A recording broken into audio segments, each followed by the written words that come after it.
like shadows in the atmosphere, charting the stratosphere. Yeah. I prayed for you and kept you near in hopes you'd chase away my fears. I'm on my own, you made it so, and now I'm chasing nightmares too. I used to run with you through the great big leaves, laugh at you when you laugh at me. Hope for us because I believe the home was just you and me. I thought you were the one for me, that's why I gave you everything. Held you close by the stormy seas, oh you meant the world to me.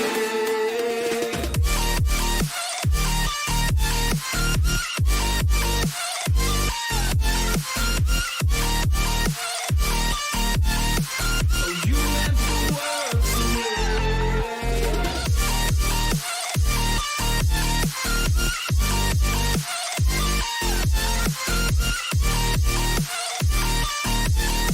Oh, you meant the world to me.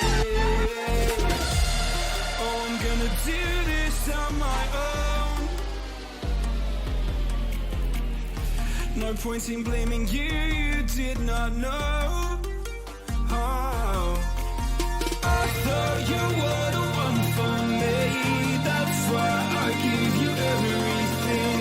Held you close by the stormy seas, oh you meant the world to me.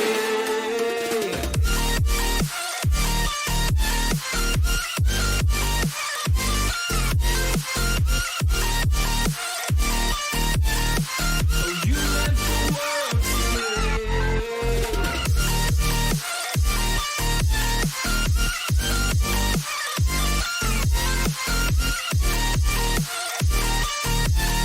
Oh, you meant the world to me. Oh, I'm gonna do this on my own. No point in blaming you, you did not know. Oh, I'm gonna do this on my own. No point in blaming you, you did not know. I thought you were the one for me, that's why I gave you everything. Held you close by the stormy seas, oh you meant the world to me.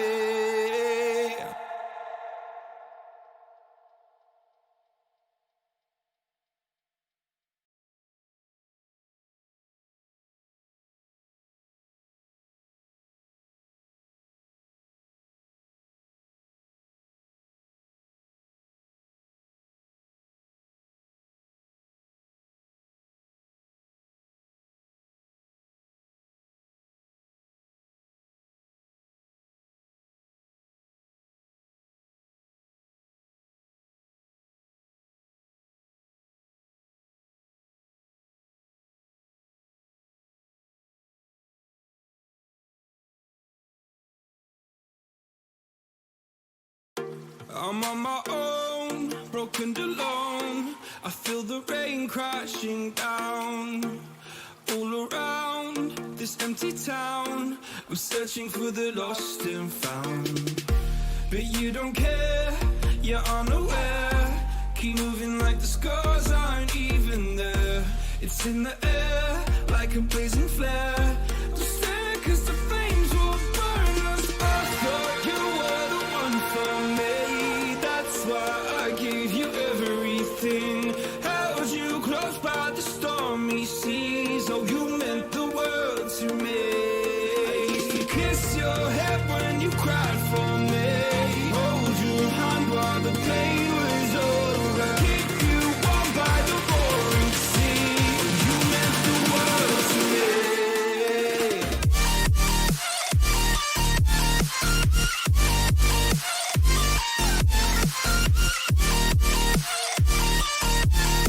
Oh, you meant the world to me.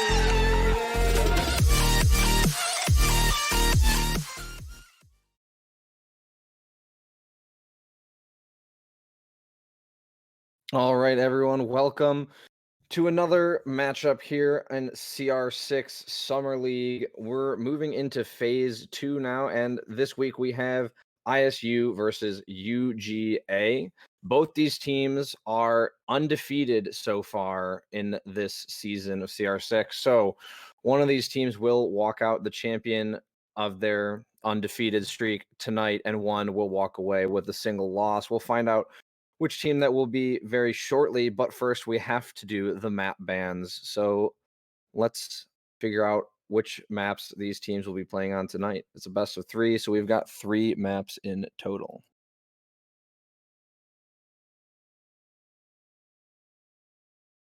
All right. So I heard recently that Coastline is the least played map in NA Pro League. So I wouldn't be surprised to see that one go away if it isn't one of the default banned ones already. As we having in the CR6 Summer League, the default bans.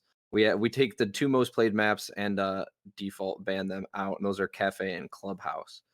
So those are going to be our bans. And next up, we do have Coastline get banned by Georgia, like I said, unsurprisingly. And Consulate, sorry, Consulate, Mr. And Theme Park is going to be banned by Illinois State. Now, um, Theme Park, is a newer addition to the lineup, and while people like it, they don't seem to like it as much as they like Oregon. So it's no surprise that Oregon made it through, but Theme Park got banned. You usually see those maps get banned because some teams are a little slow on the uptake for strat making. So the first map tonight is going to be Coastline. So like I said, Coastline in NA Pro League right now is the least played map, but we will be seeing it for map 1 tonight. So that'll be interesting. It's a very frag heavy map. Um, it doesn't really require a hard breacher as much as some of the other maps do. So it's a nice change of pace. Concerning most maps are like very similar strategies. Thermite and other things to keep it open, and then we have Oregon is going to be map 2, and that makes Villa the decider map. So if we make it to map 3, we'll be seeing Villa, but this is a pretty good lineup. We're going to see a gigantic slugfest on Coastline because that's how we're going to start it out, and then we're going to be moving to a couple more defender-sided maps for maps 2 and 3. So map 1, we're going to have Georgia defending, or UGA defending on Coastline, and it looks like I believe that's Illinois State is going to be attacking on Oregon. That was their pick. And then the decider will be Villa, and we'll see Georgia attacking there. So Georgia's going to be defending the first 2 maps. That's a little bit of a dangerous position for Illinois State to put themselves in, letting Georgia defend first. Now on Coastline, it kind of makes sense because Coastline does tend to be a little more of an attacker-sided map, I would say, insofar as like Siege is a defender-sided game. I would beg to say that Coastline is the most attacker-sided map out of all of them, just from my experience. But then letting them have, and I'm assuming they picked it, defense on Oregon, very dangerous, and then but they are attacking on Villa first. So if Illinois is able to put the pressure on in map 1, it could be good for them. But if they let Georgia walk away with that, they're going to have quite a battle there on Oregon, letting Georgia defend first. So we'll see how it goes.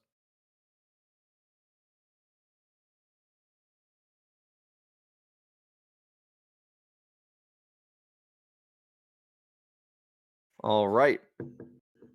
So let's go on into map 1. Here we have Coastline. We're going to be starting out, like I said, University of Georgia is going to be defending first. And so let's take a look at these bans. So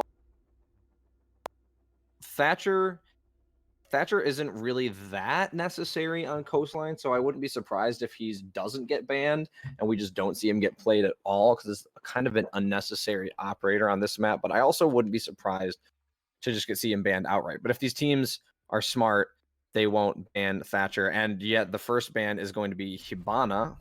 That is actually a smart ban because Hibana sees a lot of play on this map. So that's a smart ban from University of Georgia. Let's see how Illinois State responds. I wouldn't be surprised if it's like Jackal or Thatcher, just like a default ban. That's gonna be Ash. Wow, what a ban! Now that I feel like Illinois State knows something about Georgia and the way they play. So that's got to be a target ban because there's no way that you ban Ash unless it's a target ban against, Lake Classic, Ash, and Jaeger main.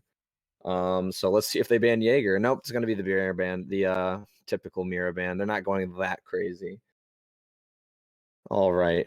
ISU had me scared there for a bit with the Ash ban. Now that Mira's off the board, I really can't imagine what UGA would want to ban other than like Valkyrie or something, or Legion, something that gets banned a decent amount. As you can see as well, they're taking their time with the ban because they probably don't know exactly what they want to ban just yet either. But as the seconds tick down on the timer, we're going to see that they have chosen Valkyrie. Yep, as I suspected, it's a Valkyrie ban. If the Mira's already gone, the Valkyrie is they're coming for Valkyrie's spot after that. So now we're going to be moving into round one here, the pick phase. Looks like University of Georgia is actually going to go to Kitchen as their first site, which is a little bit interesting. And what's also interesting is it seems like either they just like the Monty, maybe for a hookah push, but if they might have read the kit. No, they're actually going to 6-pick off the Monty. That's so tragic. The Monty would have been a perfect pick for Kitchen. Maybe the Frost is what scared. Frost is easily counterable, I'd say, but maybe the Frost is what scared the Monty off.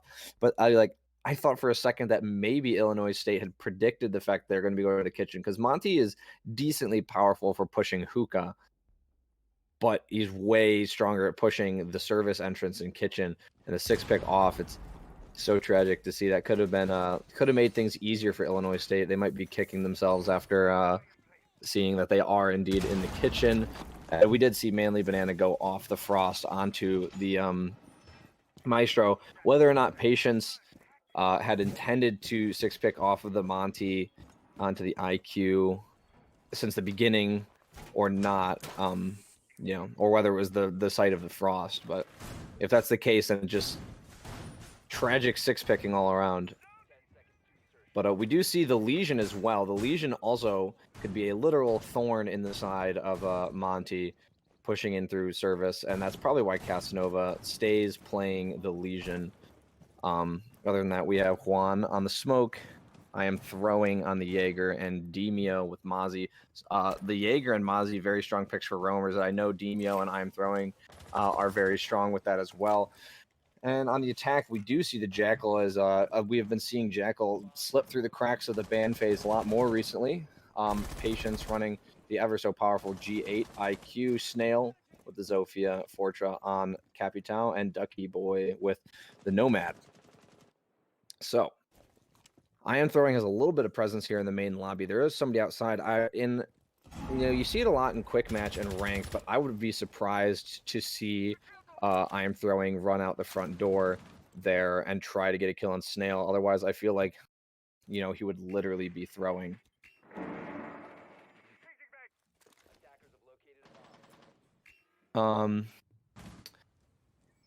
So let's see, just under 2 minutes left in the round. Attack moving a little slowly. It looks like they're going to go for an upstairs take. Kravik most likely going to open up the hatch in the bathroom, second floor, and try to clear out these roamers.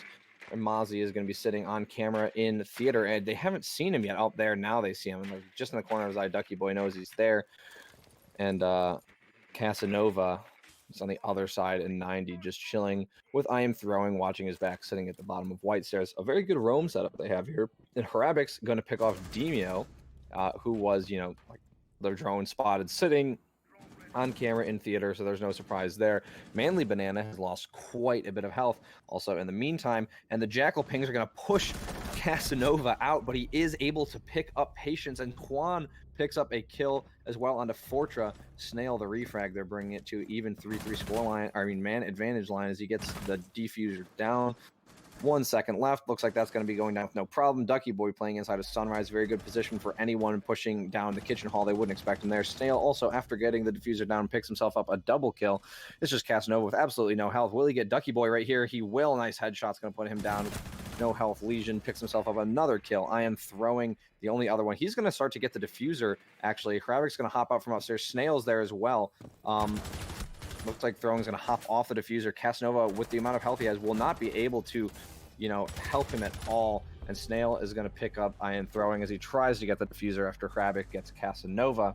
And that's going to be round 1 for Illinois State. They were able to win it out on UGA's defense of the kitchen. So let's see if UGA decides to change their location at all. I'm assuming they'll probably go up to Hookah this time.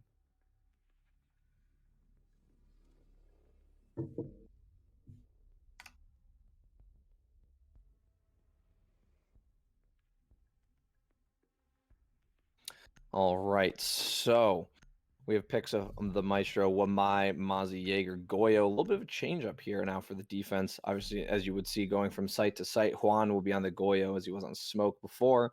And Demio is going to be giving the Mozzie to Casanova this time as he takes the Wamai.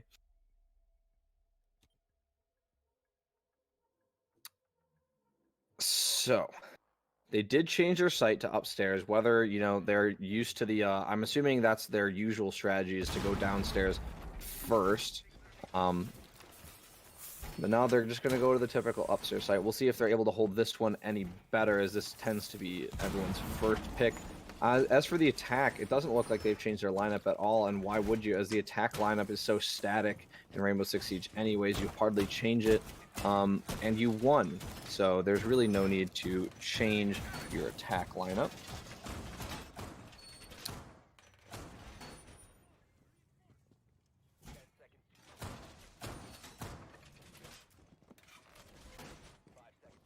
As now round is underway, Demio is going to be playing around on the outside camera, seeing if he can catch exactly where the attackers are pushing from before they take them out. Looks like nobody really spawned over in Ruins, and that's where Casanova is looking. Fortra is going to be pushing over from Pool, so will he catch Casanova? He is up on the Ruins now, so he could get Casanova. Looks like he's actually trying to maybe run onto the wall there. Yes, he is trying to do. He was looking for that, and Casanova's already long gone. He's doing the... Oh, why am I blanking on his name? Everyone knows the guy. Yeah. Coconut, that's right. Coconut, bruh. He's doing the admin. He's doing the coconut, bruh. He's going to be sitting all the way up there. I don't really know how much advantage that position is going to offer him in a CR6 game, but if anyone runs out, they definitely will not be expecting him to be up there, that's for sure. So we're just seeing a little bit of droning as the attack is being very cautious. The drone will spot I am throwing as the attack is beginning from the same spot once again outside of VIP Guitars on that balcony. The drones have also spotted Manly Banana, but Casanova is going to get himself a relatively early nitro cell through the floor in master bedroom or penthouse on Hrabic and do a massive amount of damage to Patience, who's dropped down to 1/3 of his total health now.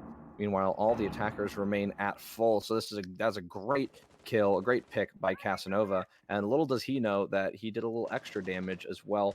The icing on top of the cake there to Patience.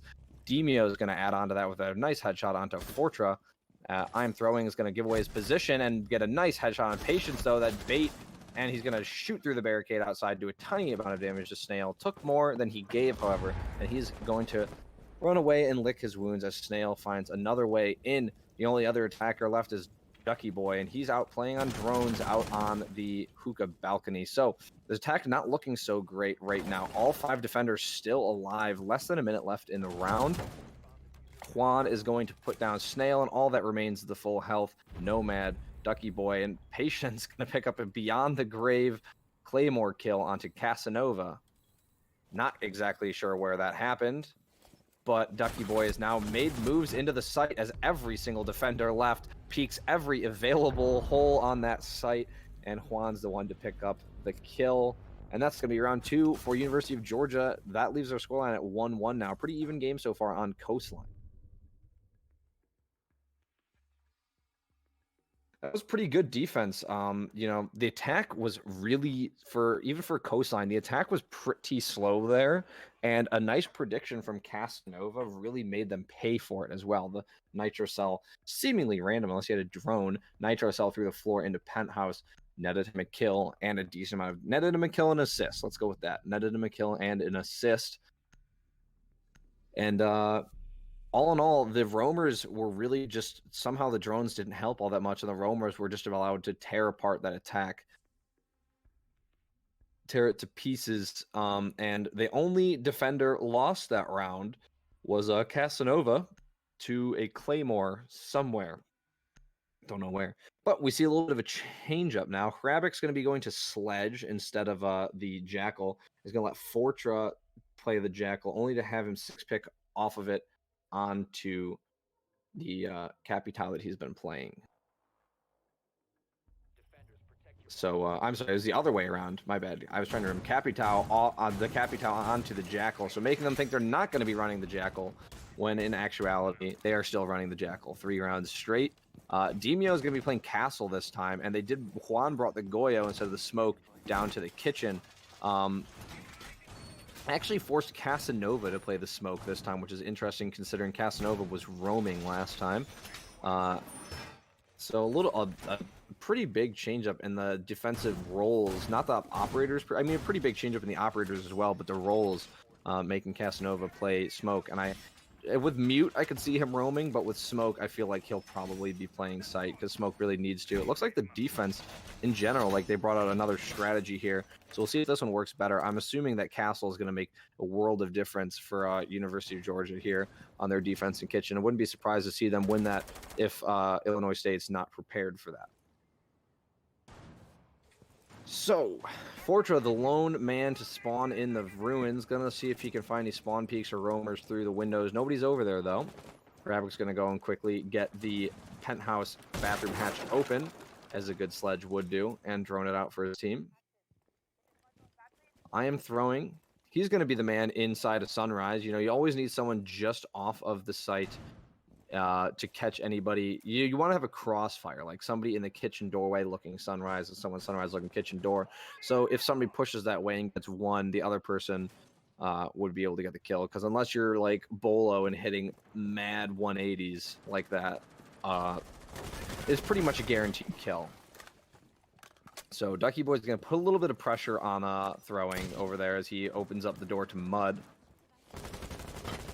That's why the castle barricade is there, though. Throwing actually is getting Jackal pinged by Jackal track, so that's how they know he's there. They have blue bar door open as well. That will be Fortra peeking. He has a nice angle there, and he is going to see Throwing. As Throwing starts to get aggressive, Throwing actually hasn't taken any damage yet, and he's done quite a bit to Fortra, leaving him at 1/3 of his health, although he's completely pinned down. There's absolutely no way Throwing can get out of this unless he gets all the kills on all of the attackers pushing him. Still alive, still full, but does he know that hole is there? Fortra's been watching it intently. Oh, nice roam from the castle. Demio is going to pick up the kill on Fortra as he runs through security, tearing down his own barricade to get there. Surprising that that wasn't heard by Fortra. Going to come up behind Fortra. Ducky Boy was not there for the assist, even though he was kind of watching his back there. Just looked away at the wrong time. Now he's going to be on drones, and I'm Throwing is still going to be able to live a little longer. Just as I say that, he gets picked off by Ducky Boy. An aggressive hop through the Sunrise window is going to pick up the Jaeger, leaving Ducky Boy at 2/3 of his health. Patience still upstairs in the penthouse. Snail and Hrabik also alive. Where are the rest of the attack? Looks like they're beginning to get ready to go through service entrance. Hrabik, despite playing Sledge, I don't think he's opened up any holes in the ceiling, whether that is, you know, so because he doesn't want to get nitro celled or what. Now he's I say that now he's going to go start doing that.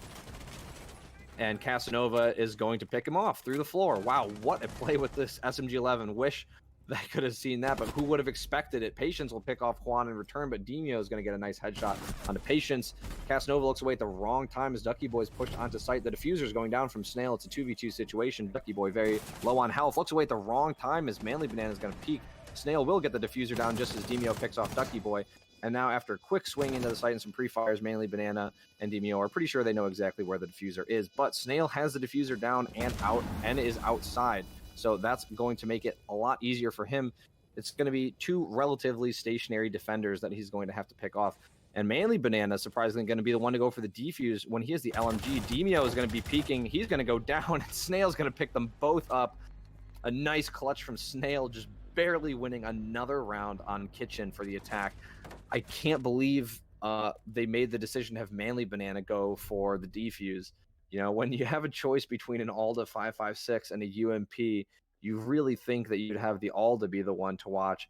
Yeah, honestly, the right choice almost, I feel like, would have been you make Demio defuse, and then I would love to see this. And then Manly Banana just aims the corner of the door and just sprays. You've got 81 bullets in that gun. You know, if Snail were to peek that, that would have been the end of that. And then Demio could have gotten the diffuser off with no problem. But alas, UGA is going to be moving to Blue Sunrise as they have lost Kitchen twice now, and Hookah is not available to them. So a little bit of a change-up once again. Juan going to be on the mute this time around Demio, playing Wamai again. Played Castle last time, but he has played Wamai before. So, also, actually, we're seeing an attack lineup change as well. Fortra, he seems to be the flex player for ISU. He's going to be going onto Gridlock this time around. Kravik going to be sticking with the Sledge instead of the Jackal. And Snail, Patience, and Ducky Boy are all steady in their ways.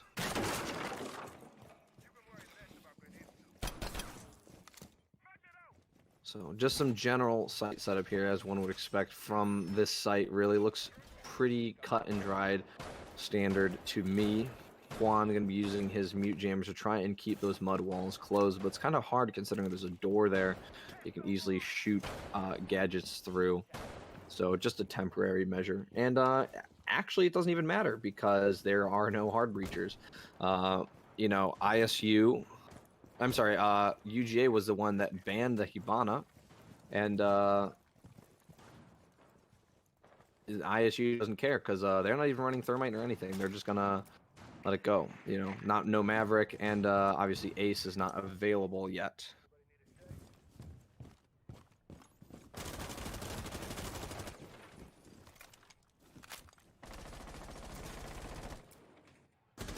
So we're going to be seeing a little bit of droning here from ISU, trying to get rid of these roamers. I am throwing, and Casanova and Demio all have been doing a great job of roaming across this entire game so far. They've been pretty hard to clear out. It's really, honestly, I don't know, not really sure about the first round, but the second attempt at Kitchen really just fell down when it came to the site hold itself. The roamers did a great job. I am throwing, playing his life inside of Sunrise. Despite not getting any kills, made it easy for Demio to come behind on the castle and get a kill. So these roamers have been doing a fantastic job. But ISU has been doing a fantastic job of just making their way into sight and getting the diffuser down. Juan's playing an interesting spot here on a soft wall. Could get himself pre-fired if he's not careful. You see the Frosty Black Ice SMG-11 skin, though. I'm a little jealous. So Snail, they seem to know that he's there. Snail and Patience are like tiptoeing around the outside of Kitchen, and Juan is throwing bullets their way. He must have gotten hit because Juan has absolutely no health at all. Like, that is literally nothing. That is probably like the thickness of a fingernail. That man is clinging on. It's crazy. So he won't be alive much longer. Snail can clearly see the head of Demio through through the shield, but that also means that Demio can see you, Snail. And he's just going to pop up, and Snail's reaction times just were not fast enough to handle the hardest pre-fire from Demio that one could expect. Patience will, in the end, pick up Juan Deswan in the Kitchen. He's wasted a good amount of time, though. There's only 30 seconds left or less than 30 seconds left in the round. Patience will pick up another kill, though, on I Am Throwing, leaving us in a 4v3 situation for ISU, which is pretty good. Pretty good. And then just as I say that, Manly Banana and Casanova pick up a kill each. Ducky Boy is going to pick up Demio, though, to bring it back to a 2v2. Ducky Boy is quite low himself now, and there's 5 seconds left in the round. Manly Banana is going to pick up a kill on Ducky, but Patience gets that kill back onto Manly Banana. It's all on Casanova in a 1v1. The plant's going down from Patience. It's 0-0. He has to stick it. Casanova has to get up there fast. Is he going to get it? There's a lot of damage being traded back and forth. There's a shield, but Casanova is going to come out on top with a nice headshot, testing his C key and every other key under the sun, as he knows he has plenty of time to get this diffuser off, and he is a UGA player after all, so he does have to do a little bit of flaunting there. UGA are going to win round number 4, bringing it to an even, once again, 2-2 score line. They're in their blue bar, Sunrise bar hold. That got a little scary there at the end. Casanova was a decent distance away, and so much so with that shield there that it actually allowed Patience to get the diffuser down. And because that shield was there, that was an extended gunfight that honestly could have gone either way. And with the G8 in hand from Patience, I'm honestly surprised that Casanova won that gunfight as close as he was to that shield, you know. But in the end, great gunplay from Casanova to win that and get to disable the diffuser. And that's going to bring it even on Coastline. Now we're moving in round 5. They're going to go back to hookah billiards, as that was left available to them, as it has been 3 rounds, and they did win this last time, so it wouldn't be surprised to see them win it again. Juan is going to be 6 picking off of the Clash, just flashing for a little bit to make him a little scared, bringing the Goyo. And we're going to see change it from the attack once again. Fortra will be taking the sledge this time from Hrabik. Hrabik will be back on the Jackal as he was before. Whether that is a comfort pick for them or is some sort of strategy because they pretty sure with almost 100% confidence, certainty, you can guess that University of Georgia would be going to hookah billiards once again. So whether that's a strategy for that or because we saw Hrabik playing Jackal in the beginning, maybe he feels a little more comfortable in that, I don't know.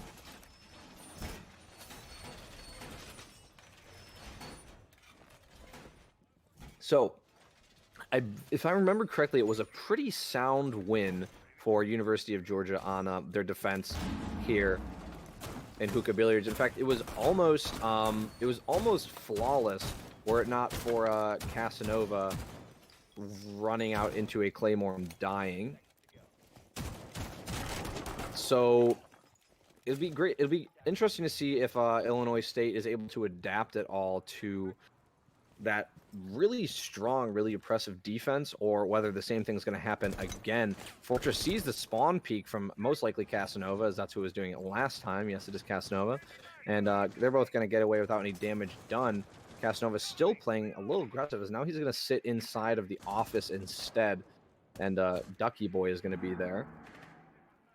Fortra is going to go around over to Blue Bar, and he's going to take some shots through the wall, nearly catching Casanova in the head. Casanova is going to shoot some shots back just in case.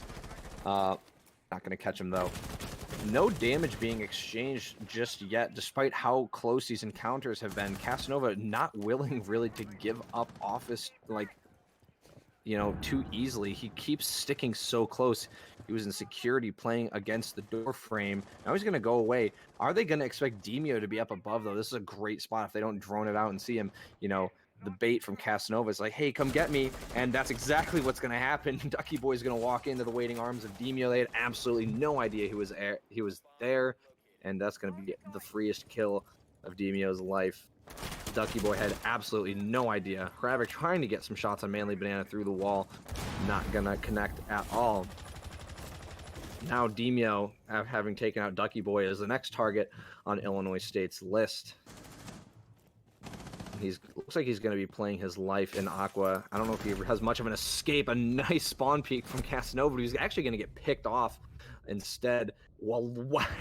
I didn't even get to see the kill feed there. A lot of kills exchanged back and forth. And after the dust settles, we're just left with I Am Throwing and Juan de Swan versus Patience and Snail. With Juan underneath, ready for the nitro onto site, but he's I'm throwing is going to get picked off by Patience. The diffuser is in Snail's hands, and he will be playing here, waiting for the diffuser, but it's actually going to be going down on top of the table, the billiards table that is, and it's not going to connect at all. And now they know Juan is downstairs, Patience and Snail both upstairs, and there's barbed wire on the stairs. So that leaves Juan in a little bit of a sticky situation. They know exactly where he is, exactly where he's pushing from. The diffuser is down. There's 2 attackers left, and he's got the TCSG. This is probably the worst situation Juan could have hoped for. And I certainly hope he wasn't hoping for it. He's going to tear down the door on Hookah, and he's going to run out, but the attacker's actually down just at the base of Sunrise. So this has just gotten worse as he loses half of his health. He's able to catch a nice headshot on the Patience. He's going to have to go for the run out or the defuse. He's going to go for the defuse. What's Snail going to be doing? Oh, he's gonna rappel up. He's gonna get taken out, but Juan does not have enough time. It takes 7 seconds. There's only 1 second left now as he got halfway through it. So unfortunate for Juan. He's gonna be fuming as he is actually able to clutch all the kills, but not the diffuser. Great time play from Snail, despite losing his life, was able to waste enough time on that diffuser timer to make sure Juan had not enough left to win it. And that's going to be another round win for ISU, just going back and forth, back and forth. But the key there is that they won on a hookah billiards defense, which they had not been able to do prior. It was only 1 round that they had not been able to do it prior, but they've actually been able to break the streak now, the streak of 1 round. But that's good news, because previously they had only won kitchen, which on its own sounds good, but they did not manage to win on Blue Bar Sunrise, which is usually everyone's 3rd pick site. But now they just won on the best pick site, or the most picked site. So that's good. Casanova is going to be showing the Vigil, but he's actually going to be 6 picking on to Pulse instead. Some 2 operators, both those operators, we have not seen him play yet. The only UMP we saw brought out, I believe, was by Demio when he played Castle. So Casanova seems to be more of a stronger weapon player. So I wonder what the reason for him to be playing Pulse was this time. I don't know if maybe it's to see where the person putting the diffuser down is next time. I'm pretty sure if that nitro cell, if Juan didn't get him with that nitro cell, it's pretty easy to assume that they went up on top of the billiards table. So I can't imagine the logistical reason for playing Pulse here.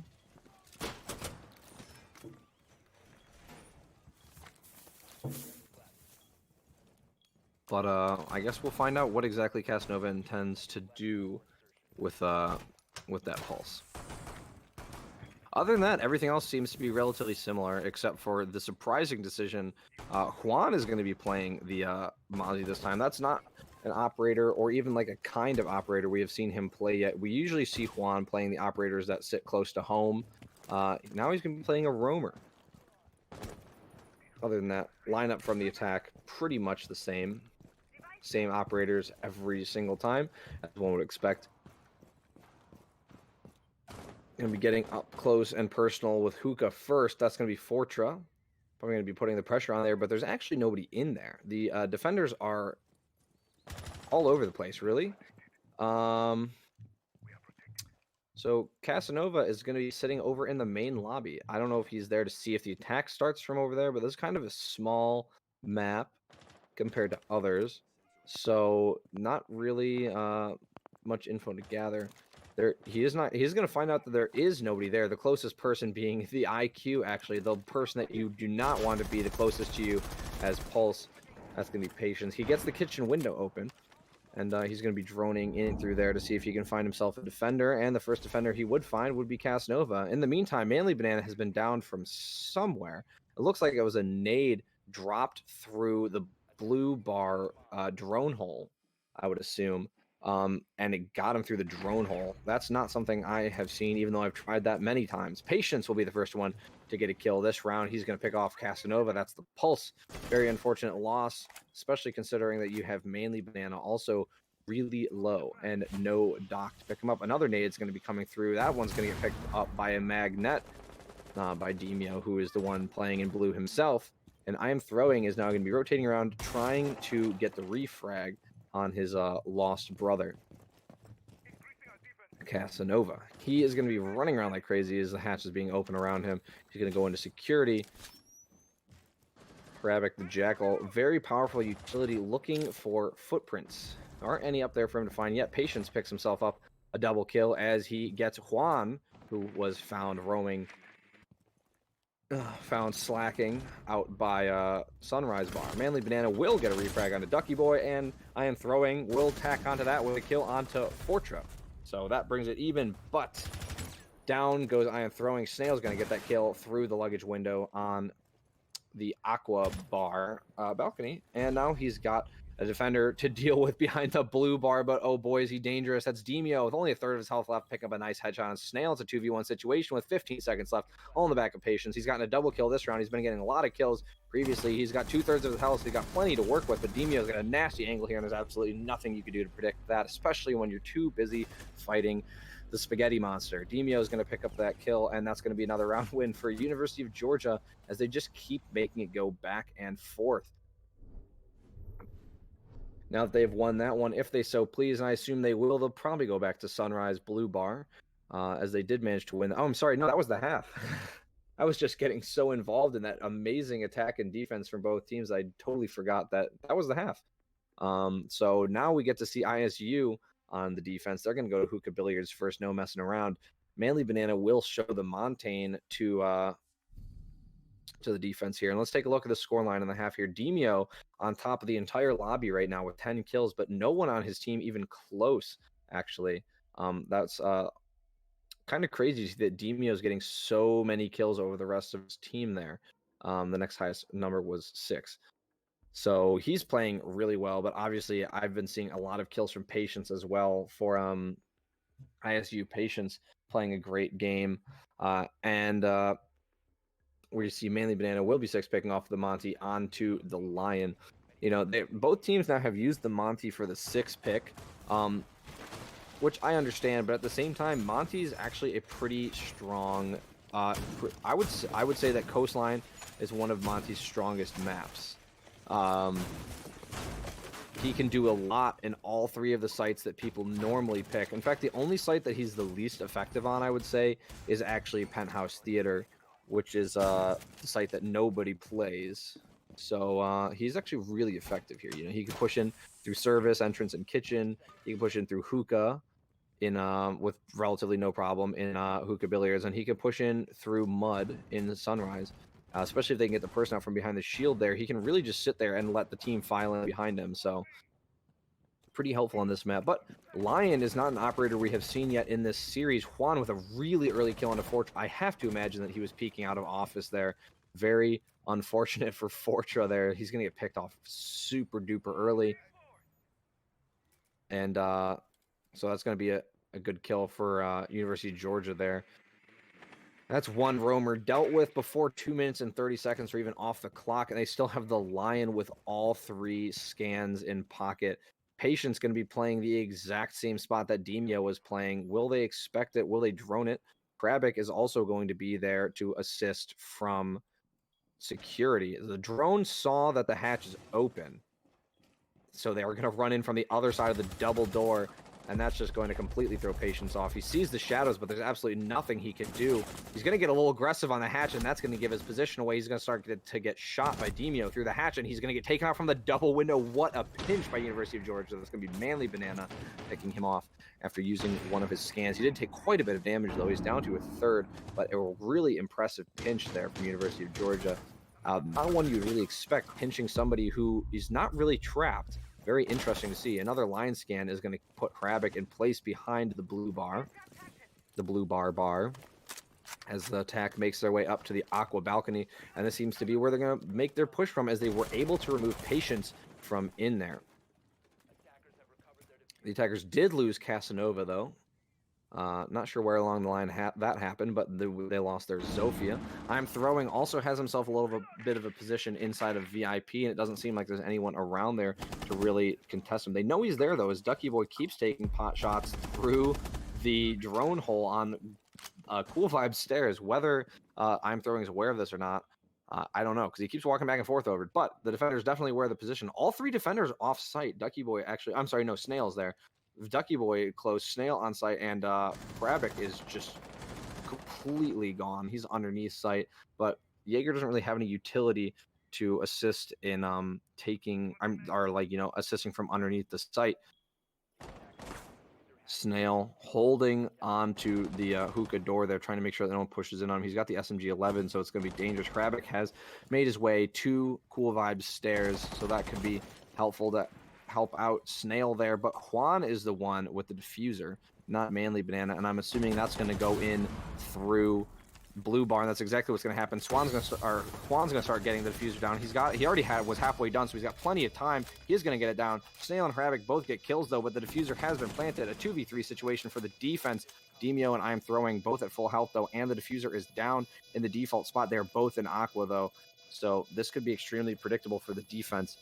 Ducky Boy holding himself an angle as Snail's going to start to push up and try to get the diffuser disabled. Demio's going to pick off Ducky Boy. Snail's going to have to get off, and that's a double kill for Demio. Hravic's coming from behind. He's got I am throwing, but a triple kill from Demio is going to win UGA the round. And what a round it is. That's 2 rounds in a row now for University of Georgia.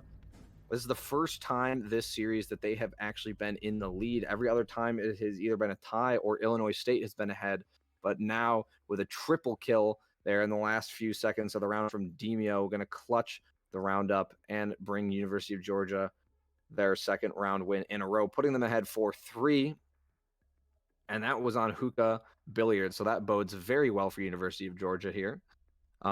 Looks like ISU is going to go back to Hookah Billiards once again. Manly Banana will be showing the Montaigne for a second time. Will he stick it or will he 6-pick it? I guess only time will tell. It looks like he's 6-picking it, folks. No Monty today. Ducky Boy is going to be 6-picking off the Legion onto the castle, and Manly Banana will be bringing the Lion for the second time in a row. Remember to stay hydrated, folks. So, it looks like we're seeing a very similar setup from ISU here, except Patience has elected to bring the Rook. Interesting.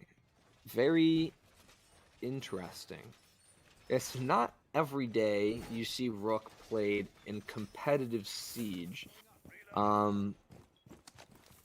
Because, he's almost identical to Doc in every single way, except I'd argue that he has better secondary gadgets with the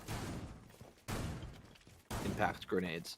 But Doc's gadget is way better, in my opinion. He can heal his teammates, heal others.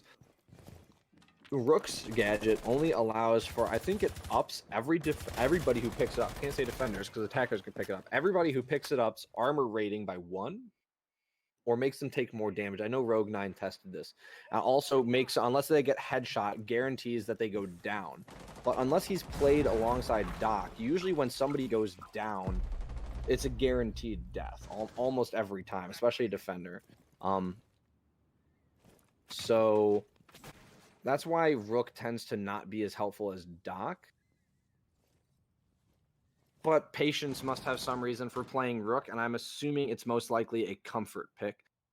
Casanova already in the building, as well as Juan. They have all pushed in through office, and Juan's going to get a pick onto Patience.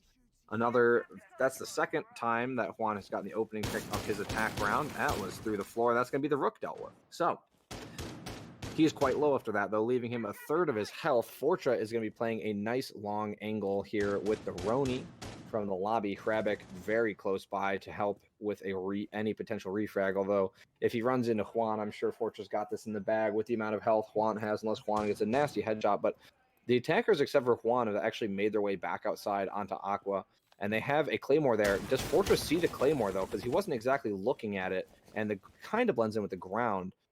So Juan appears to know that somebody's there, so he's going to be ready for that. The Claymore has been spotted. It will be shot.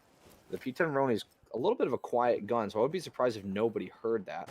And Juan will be peeking. He will see Fortress. He was ready for it. And he's just going to make his way back outside after making a lot of holes. Oh, no, sorry. He didn't make his way back outside. He's still playing the game inside. Snail has lost a little bit of health as well. He's down to just above a half of his health. Hrabic out in the courtyard. They're trying to pinch Juan. They know Fortress on the one side. Hrabic's on the other. He's going to look through the hole that Juan made. He's going to spot Juan. A nice headshot on him. But Demio is getting the diffuser down with absolutely no problems whatsoever. Rabbit or Fortra pushing in through luggage. He's going to down Demio and confirm that kill. Ducky Boy did get picked off in the meantime, though. It's a 3v3 situation. Snail with absolutely no health. I am throwing with not a lot of health either. Fortra's going to pick up a second kill onto Casanova. I have to remember the diffuser is down. Fortra and Snail are both very hurt. Hrabik going to be the one to go sit on the diffuser, hop out there, not going to catch the lion at all. Everybody just runs out one after another. I am throwing at Manly Banana, going to pick up all of those kills. Great post-plant playing from both of them. Manly Banana just could not catch a break on that wall outside of the double window there. He just could not catch a break. Everyone running out on him. Both sides. He had to flip back and forth. So great job from him to not get killed. I'm honestly surprised that Fortra didn't get that kill running out. But I guess that's just how it goes sometimes. Very unfortunate. Manly Banana going to be teasing us for the third time straight, picking Monty. Wouldn't be surprised if he 6-pick off of it. And now after losing Hookah Billiards twice, ISU is going to be going to the kitchen. Not the site Manly Banana wants to 6-pick off of Monty on, but he's going to do it anyways. He's going to bring Ayana this time. That's a surprise. That is not somebody we have seen today yet either. Manly Banana bring out all the operators we haven't seen today anyways. Patient's going to be playing the Doc this time as he puts Fortra on the Rook. So they are going to be bringing the French defending duo. Now this duo is a lot more helpful if the defender is able to get down and crawl away for even just a second out of the reach of the attackers. Patience can pick him back up with the stim gun and bring him up to 75 health right off the bat, which is way better than the 20 you would normally get. So yeah, this duo works out a lot better. And if you don't feel like using Rook, just run Doc instead, I would say. Doc's bulletproof camera isn't a terrible pick. Just a little bit of intel for, I mean, what else are you going to bring? What else does he have? He has barbed wire, I think.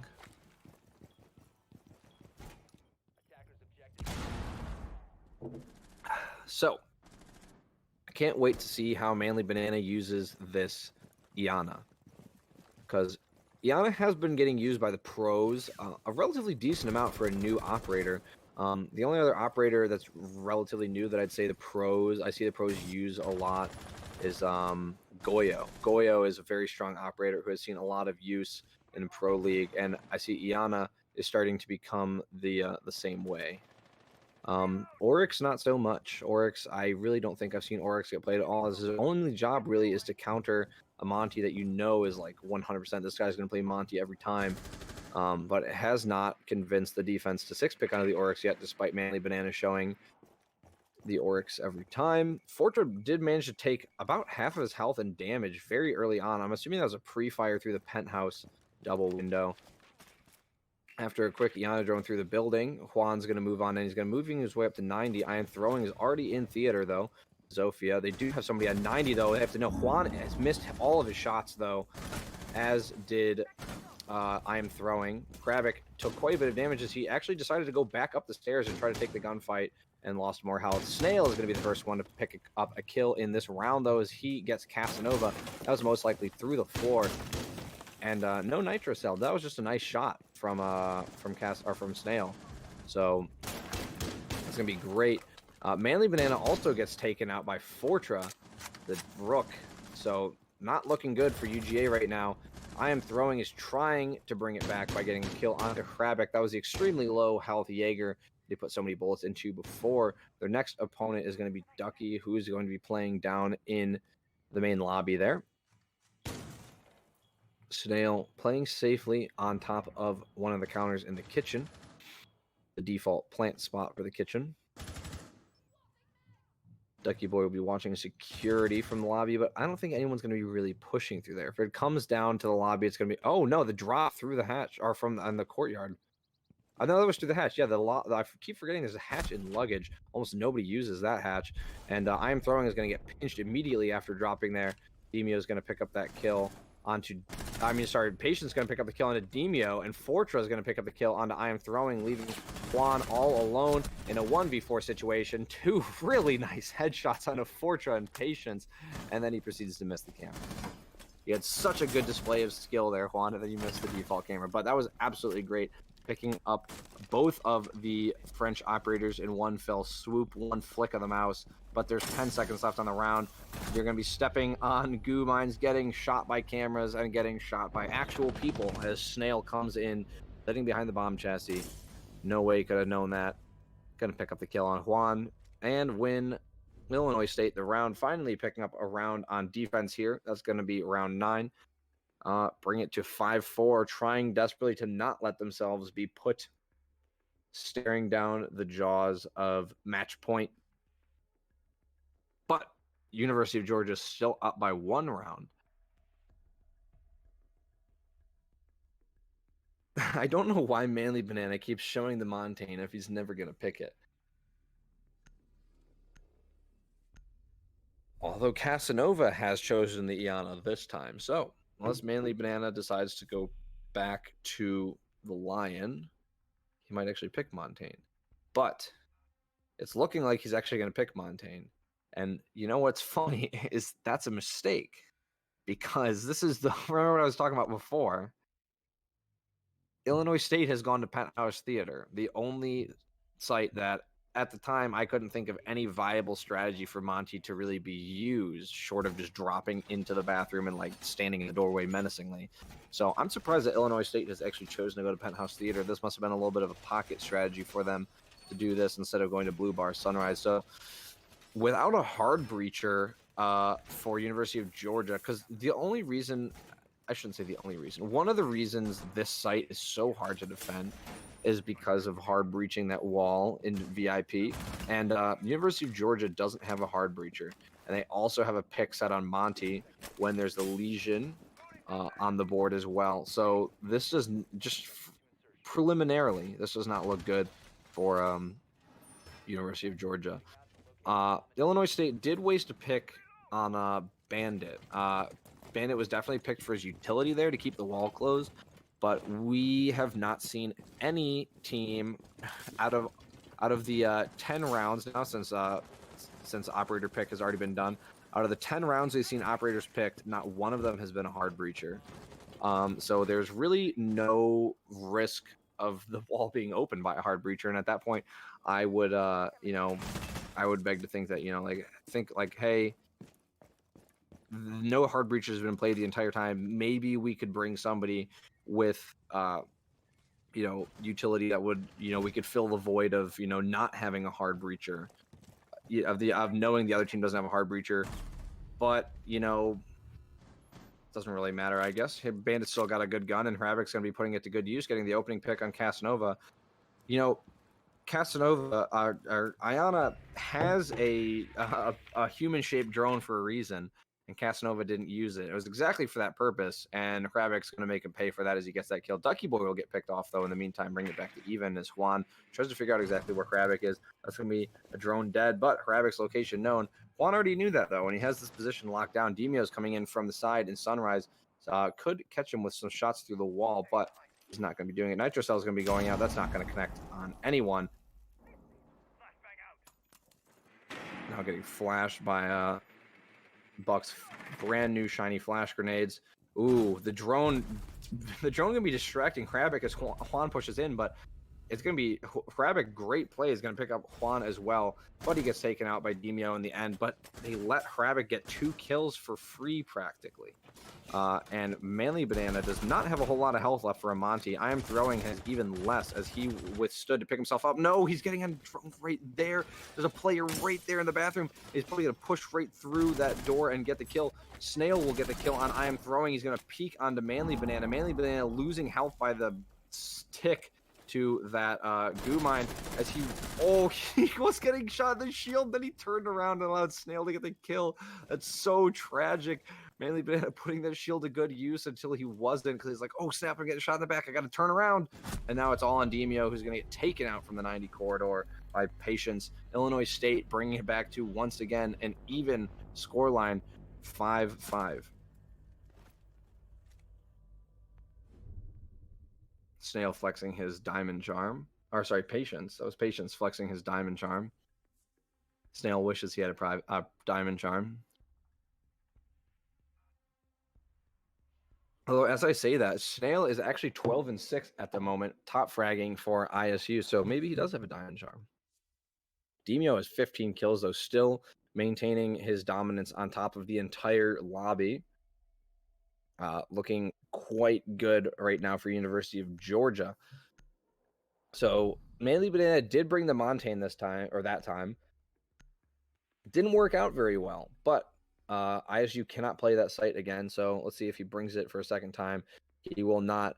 Patience and Manly Banana both sitting on their team's 6 picks, waiting with bated breath. Manly Banana will go to the Lion, as he has done 2 times prior, and Patience with a last-second choice is going to be going off of Castle onto the Vigil, as ISU elects to go to Hookah Billiards, trying to bring themselves back into the lead here on their defense of Coastline.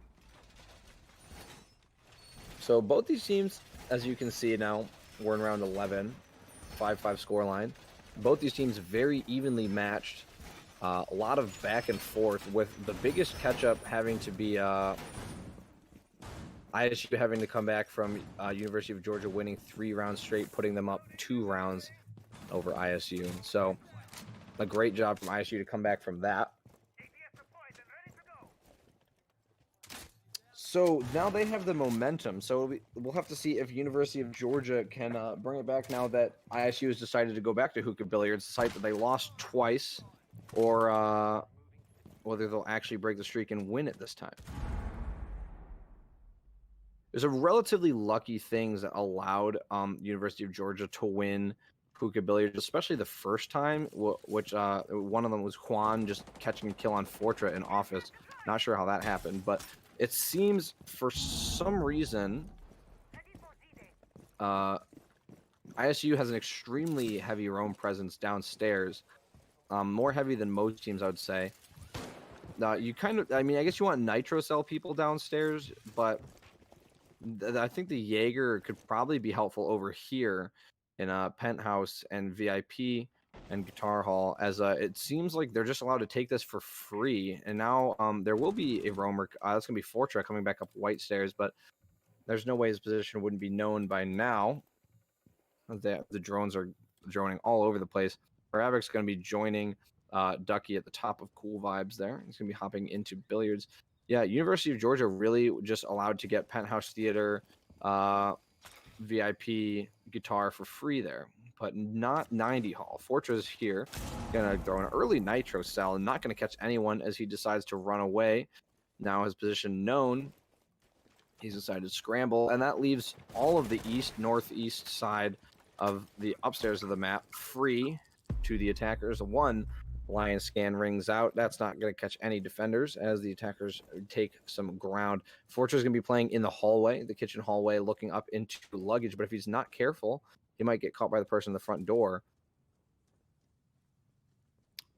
Never mind, they are long gone. As Demio is going to be the first to enter into Aqua there. Snail's the closest one, but Snail's playing in the classic smoke spot just around the corner there. Pretty safe spot for him. And Manly Banana is the one that has the diffuser. He's coming from the top of East Stairs. Fortra missing all the heads walking through luggage. Very unfortunate for him, but sometimes it's how it happens. Casanova taking a little bit of damage, most likely from a goo mine, I would have to assume. Less than a minute left, and really almost no gunfights, really exchanges. No serious ones. Nobody killed. Hrabic has managed to take a little bit of damage as well. Demio, with just over 30 seconds left in the round, is going to get the opening pick onto Fortra. It's going to be the roaming Mozzie. Casanova's got a nice lock here on 90. It looks like Hrabic's going to back into him. Hrabic's taking quite a bit of damage to the back as I am throwing picks off Ducky Boy. Hrabic's down to a third of his health. They know he's in there. Hrabic's going to get taken out by Juan, and all that remains are Snail and Patience. Another Lion scan rings out. Not going to catch anyone once again. Demio's getting the diffuser down. Patience playing on Cool Vibes. Snail will get a kill on Juan. Demio and Manly Banana are both down as well.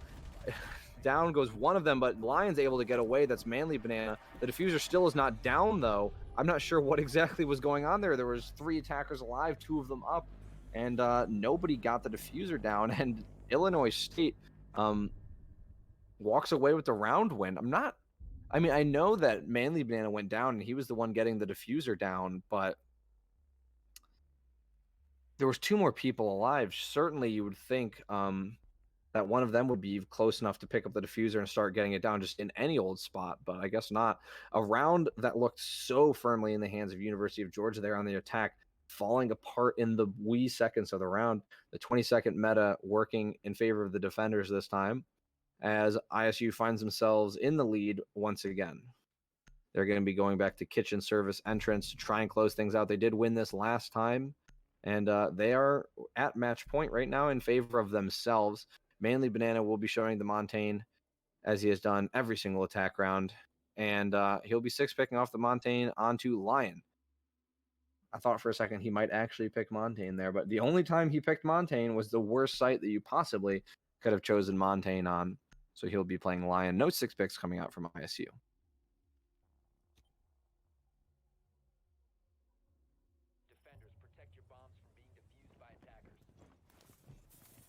So we see the Patience Fortra Doc Rook combo on this site once again. It did work out last time.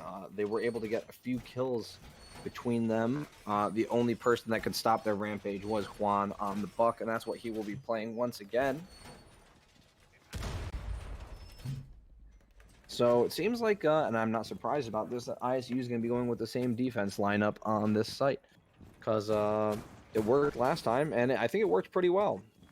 It was a 1v4 situation for Juan. Some great shots from him were able to pick up 2 of the defenders, but the fact that it was left to a 1v4 at all means that the defense was working pretty well. No Iana this time. So hopefully Casanova, well, that was on the penthouse one anyways, but hopefully Casanova won't just run through Sunrise and get picked off once again. Oh, what happened there? That had to have been through Sunrise on Casanova. Why did I say that? Oh, no. Casanova. Patience taking a healable amount of damage as he is docked. He's going to run out of Sunrise. He's going to get away. Wow, what a kill from Patience. I got to stop saying things like that. I'm so sorry, Casanova.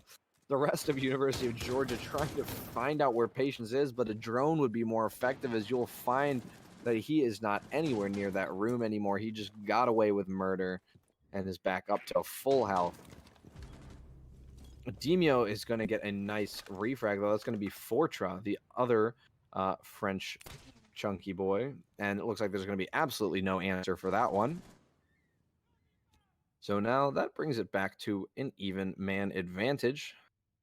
Fortra was the only one who was damaged on ISU, so the health advantage slightly in favor of ISU.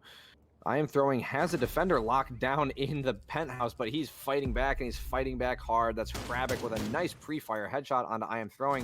Juan is going to have to come around and try to get the refrag, and he will. A nice job there, making holes and putting pressure on with Buck, as now 3v3.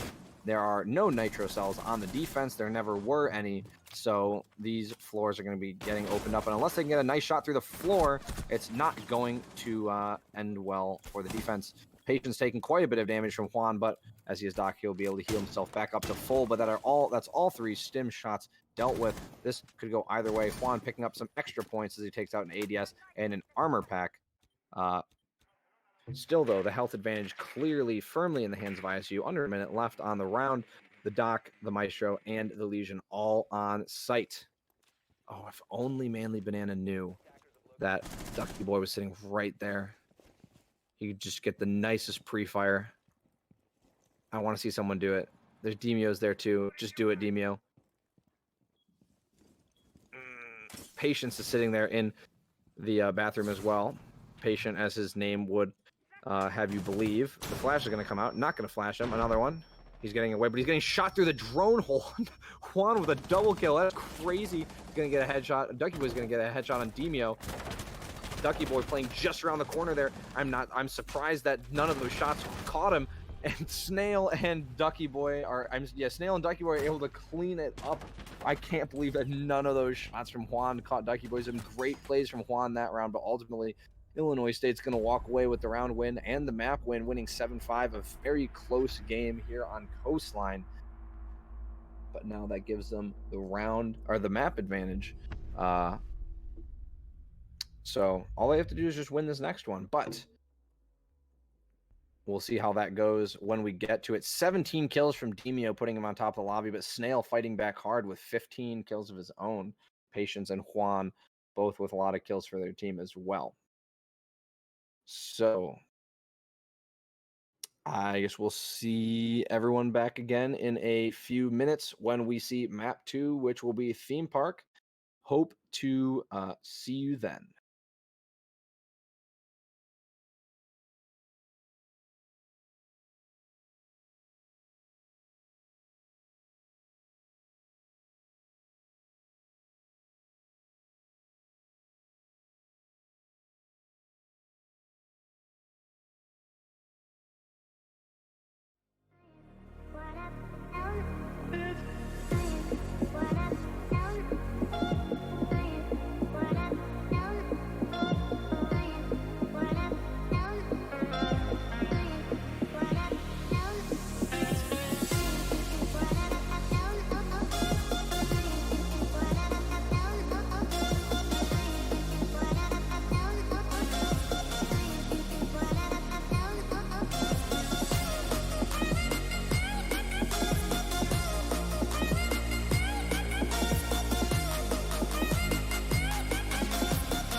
In the sky, gazing far into the night, I raise my hand to the fire, but it's no use, 'cause you can't stop it from shining through.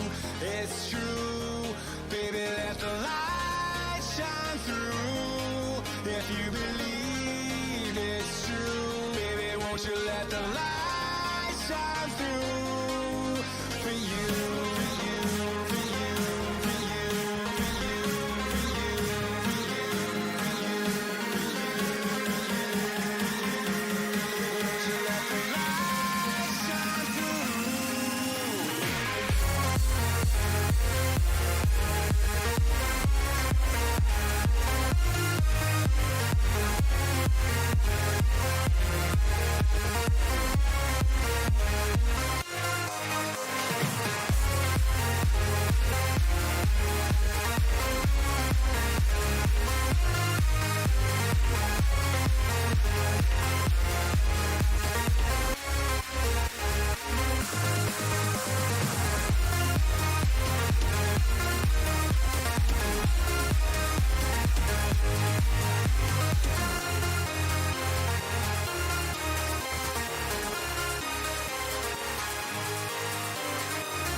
eyes in the sky, gazing far into the night. I raise my hand to the fire, but it's no use, 'cause you can't stop it from shining through. It's true, baby, let the light shine through. If you believe it's true, baby, won't you let the light shine through for you, for you, for you, for you,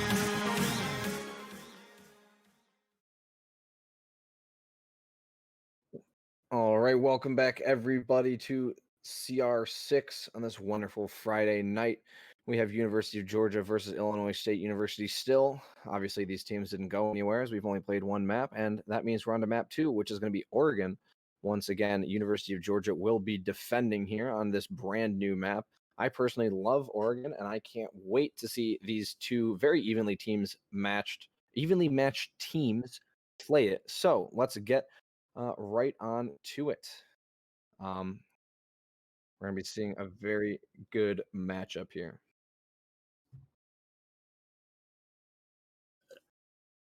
Now, if you don't remember, even though it was only a few minutes ago, ISU did just beat University of Georgia on Coastline 7-5. Very close game, but lots of back and forth between both those teams, but ultimately Illinois State came out on top. Now we're here on map 2, which is Oregon, and the University of Georgia is going to be defending first, which is a pretty powerful position to have on Oregon. And they're going to ban Thatcher first. Well, not a very big surprise. Thatcher on pretty much every map other than Coastline is a very powerful operator. And he wasn't banned on Coastline, and you didn't see him played on Coastline, which is just a testament to that fact. Once again, ISU is going to ban Ash.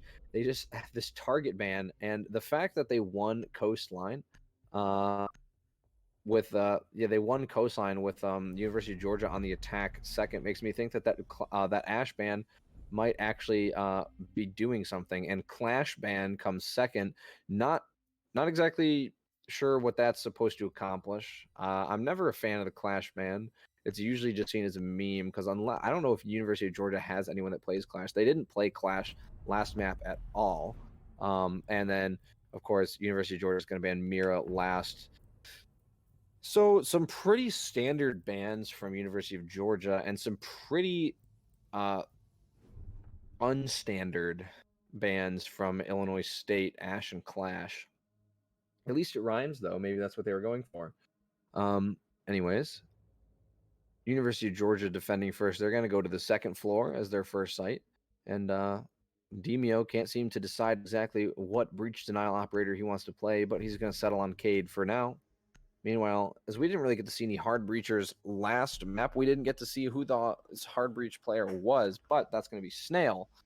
He is going to be the one playing Thermite. And actually, Demio's not going to settle for a breach denial operator at all. He's going to go to Castle, meaning that all they have to do in the closet there is get Casanova's mute jammer off the wall, because I can't imagine that they would not put anything on the wall to try and keep it closed. But I guess we'll find out, because that just sounds like a bad strategy to me. But Castle's a very spicy operator for this site. Can't wait to see how they use him there. Looks like they're actually setting up for somebody to be playing inside of the closet there, and they're going to reinforce themselves later. That's probably why there's no breach denial. I mean, you could still use breach denial for that, but I'm going to assume that's why they don't have any breach denial there. They've got the shield, they've got the rotate hole in the wall, so this will be quite interesting to see how this plays out. This strategy can really make or break a defense if the attack is ready for it and just picks off that person right away using some great attacking prowess and strategy. That'll be very powerful position for the attackers, because that whole, not only do they remove the person from the closet, they also have a free hole in the wall made for themselves. So that person playing behind that shield has to be very, very careful. Although standing out on the balcony there outside the door to the master bedroom, it could be a dangerous spot. for the attackers, because if the person playing there has a nitro cell, you can just toss it out there, and that's going to hit like just about everybody on that balcony. But it looks like ISU is actually going to be going for a attic take instead in the big tower. Mute Jammer is going to get destroyed. A quick little hole by Patience as the default camera gets taken out, and the attic will now be opened. I Am Throwing is going to be the one who's playing in there. Looks like he's just going to shuffle back and forth, but he's going to get on the safe side of the attic. Ducky Boy is going to get the first kill of the map. He's going to pick up Casanova, who is most likely roaming downstairs with the mute. Yep, right there in the hallway. Drone spot most likely had him telegraphed the whole time. Now I Am Throwing is fighting off a wave of drones and flashbangs inside of attic as he's going to fall back into the kids' dorm. Doesn't really seem like the attack is going anywhere else other than here, except for Snail, who's over by the master bedroom, just making his presence known, trying to maybe, get the defender's attention. A nice bullet hole from Juan, though. He's got himself a nice little spot here. It's only Snail and Fortra over there. One air jab is going to get grabbed by a magnet. The attack's starting to slow down after getting that initial wall open and killing Casanova. So the only thing to happen, Kravic's going to scan some feet. It's going to be Castle. He's going to see playing right there. Will he take this peek? Will Demio take this peek is a better question. Like, the pings are on him. They know exactly where he is. I'd be incredibly surprised if he decides to take this peek with the UMP against the C7. But I guess we'll see what happens here. He's extremely aggressive pre-firing it, but maybe it's the fortune favors the bold, as the saying goes. Demio will still just be playing his life back there. However, they know for a fact that Castle is back there, and there's absolutely no way he could get out of it. Another default cam falls to Fortra as he starts to push up the main stairs, and there is a proximity alarm in the floor. He's going to take that out, but now that's the one position of an attacker known. And look at Juan's spot. He's actually going to get caught out. He's going to get killed. He's going to Patience and Snail pick up a kill. Snail also picks up somebody. Demio is going to pick up Snail in return, though. It's a 2v1 situation. Fortune was able to pick himself up, but Demio and Manly Banana both able to get kills there, and UGA wins on time. So many kills flying back and forth. Hardly had any time to actually really figure out what's going on. So many back and forth kills. The 20-second meta, as it's called, makes it so hard on people like me to figure out what's going on, but a great job to win on time there by University of Georgia. Like, ISU just, once again, I noticed this on Coastline, and it seems to be the case so far here on Oregon as they are attacking first again, that their attacks just start out so slowly. So that was their downfall for some of their attacks on Coastline. And if you're losing on time, that would be your downfall on this map as well. Juan is going to be six-picking off of the Ella onto the Goyo. As they go down to the basement, Demio is going to keep the Cade this time. Attackers need to locate and defuse as many bombs as they can. So pretty often you see Goyo and Wamai and Jaeger and Cade or Bandit for the basement on this map. There's not a whole lot of deviation to that setup, and I wouldn't be surprised to see if they did the hole in the wall in games. I wouldn't be surprised to see them do that here again in the basement, as pro league teams have shown that's a very effective strategy. Casanova, you can see, is setting up the shield to his liking, so that means that's what's going to happen. Somebody's going to play there. They've got the ADSs, the Wamai magnets. That shield's not going anywhere for a very, very long time. For some reason, they're leaving Juan to be the one to have to make the holes with his TCSG. It's kind of funny. Casanova went out there to kill the drone. He saw the drone. I mean, I saw the drone because I knew where the drone was, but he must not have seen the drone, unfortunately for him. And now the army of drones is going to come in through the bunker door. They're probably surprised as to why it's open. They see the Wamai magnets stacked up on the doorway, but not much that can be really done about that. They don't have a Thatcher to get rid of it, so all you can really do is just throw stuff at it. You know, whether or not you know those are there, if you don't have a Thatcher, that's not going to change anything. So lots of projectiles being wasted on the ADSs and the mine magnets, which is precisely what they're there for. I'm surprised. Why now did the magnets just, unless you just threw that out, that magnet just get a flashbang when the ADSs were getting them all before? After getting his shield down, he's gonna run in and he's gonna put up that reinforcement. The drone spotted him doing it. They knew it was gonna happen, but there's not much they could do to stop him. They tried to, but the wall is actually gonna be opened by Snail, so Demio was a little slow on the uptake there, putting the electric on the wall, and that's going to be a gigantic misstep, as that's going to allow the wall there to be opened up.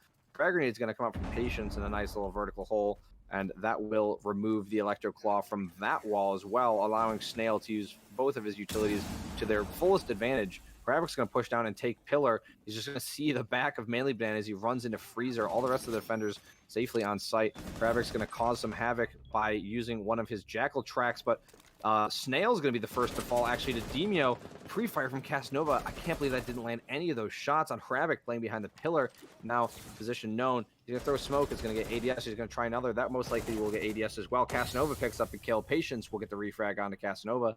Fortra was the one to fall to Casanova. Demio with the pre-fire is going to give his position away as Hravic picks up that kill. It is a 3v3 situation. Patience at just under half of his health. I am throwing is going to get taken out by Hravic as well, leaving him with a double kill. Patience getting the diffuser down. Still one more defender in the freezer, and that's going to be a triple kill for Hravic. He takes out Manly Banana. Juan will get a nice nitro cell kill onto Patience, but he doesn't have a whole lot of health left. And Hravic's looking to get his quad kill right now. Hravic's actually going to be the one to start putting the diffuser down, as the nitro cell caught the diffuser planter. Ducky Boy takes one TCSG shot to the upper chest. And Hravic will get his quad kill as he takes out Juan, and Juan takes him out. But unfortunately for Juan, the diffuser was already down, and there was still another attacker alive. So quad kill for Hravic on the Jackal. Absolutely crazy. A valiant attempt from Juan, picking up 2 kills. He almost got Ducky as well, but it wouldn't have mattered because the diffuser was down anyways. Great plays. And now University of Georgia is going to have to try that site once again. You know, that really, it became infinitely harder to hold that site when Demio forgot to use the Electro Claw on the wall. You know, really should have been like either that or maybe had like pre-placed. I mean, honestly, now that I think about it, there's no reason. I think this is what I did at one point. There's no reason you can't, if you're playing Cade, you can't pre-place your Electro Claw there, and the moment the wall goes up, it'll be instantly electrified, which is actually like a really good idea for that. It didn't stop Patience from helping Snail get the wall open in electrical, but it definitely would have wasted a little bit of time there, because Snail immediately got that wall open. That was a very heads-up play from him. He knew it was just reinforced. He saw that it wasn't electrified, and he did not hear the Electro Claw get thrown down. So he figured, why not? I'm just going to go and immediately get this wall open. And that is a very good wall to have open as the attackers. It like opens up a gigantic sight line into some of the more safer parts of that site right there. So, and yeah, you don't even need a Cade for this hatch. That's just a mute jammer. Once again, the mute jammer can be placed on top of a table in the basement to prevent the hatch from being open. You know, that's a rework of this map. They worked on the previous version of this map, and it works on this version of the map as well. It's kind of funny. So once again, very even score line, even though it's only 2 rounds in. Drone is going to spot the pre-fire spawn peak being made from Casanova as he tries to just pre-fire anybody that could be coming into bunker. He sees the drone, but there's going to be attackers right here watching, so he's going to try to get rid of this drone before anything can happen. Just take out the drone. There's attackers watching, though, as Fortra is pushing up. He gets flashed by his own team, and that's going to be a flash wasted in trying to get rid of ADSs, so I believe that was a Ducky Boy's flash. Unfortunate there. Patience going to be getting his drone in to try and annoy the attackers. I am throwing. Going to be pushing up here to the Goyo shield just outside of pillar. That's going to be taken out. He's going to be taking a decent amount of damage there as he starts to run away. Quarter health remaining. Jackal tracks coming out on Demio. That's not someone you want to lose, especially if he hasn't used all of his Electro Claws yet. Extremely helpful utility on that man. Casanova's still in his position, though, with a minute 45 left. Frag Grenade comes out, and it's actually going to get him. Wow, what a great Frag Grenade. He just could not run away, but I'm Throwing's going to come out the hole there and pick himself up. Kill, he gets another one, and a great pre-fire onto Patience, a beautiful headshot, and a third kill tacked on by Demio. Snail's going to get the refrag, but a nice ankle from Juan's going to get Snail through the hole. That hole is helping out so much. Juan's actually going to pick up his shield and move it over there. I believe Ducky Boy is the only one left in a 1v3 situation. All attackers and defenders at full health. Looking behind him, looking to see if there's a roam, but that's going to be time wasted in this valuable 1 versus 3 situation, as there's nobody up there. All 3 defenders on the site at the moment. Default Cam, his position known. Everybody's going to be rotating to watch the freezer now, as he has opened up the freezer door. It's going to be pretty obvious he's pushing from there. He makes the initial push down the stairs. People laying down with footholes and everything. Somebody laying down the freezer. Somebody laying down the footholes. There's no way unless he's pre-firing massive headshots, in which case that would be like Moss file headshots. Demio is going to get that kill, and that's going to be University of Georgia to win round 3, finally winning the basement. Now they're most likely going to go back upstairs. I wouldn't be surprised. That site's open once again. That's what they're going to do. That defense looking a lot better from University of Georgia, and for very strange reasons. Demio, no, not Demio, sorry, Casanova on the Wamai was in the bunker there. He got naded despite all the Wamai magnets and ADSs. He still got naded and died in that spot. And that, since he's the one that has to reinforce, that leaves that wall open. So it was great heads up playing from I'm Throwing and Juan to get aggressive on that breach in the wall there that they made. I'm Throwing picked up 2 kills before getting picked off, and then Juan was able to get the 3rd one. So that's just absolutely great from them. Great plays, and now they're going to go back upstairs. They did win this last time on their first try. Juan will be bringing the Valkyrie this time. I do not believe he brought the Valkyrie last time. So, sorry, Juan, we're showing your Valk spots off. Let's see where he places this last one. He's a cheeky lamp Valk player, I see. Placing all 3 Valk cameras inside the lights where you can't see them.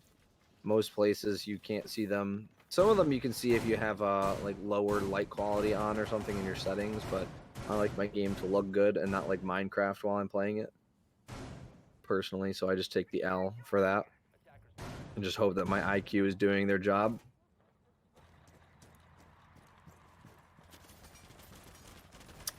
So, once again, the attack begins. We'll have to see now if ISU is going to be able to beat UGA on this site that they won. This is the UGA's first round of the map. They won this site.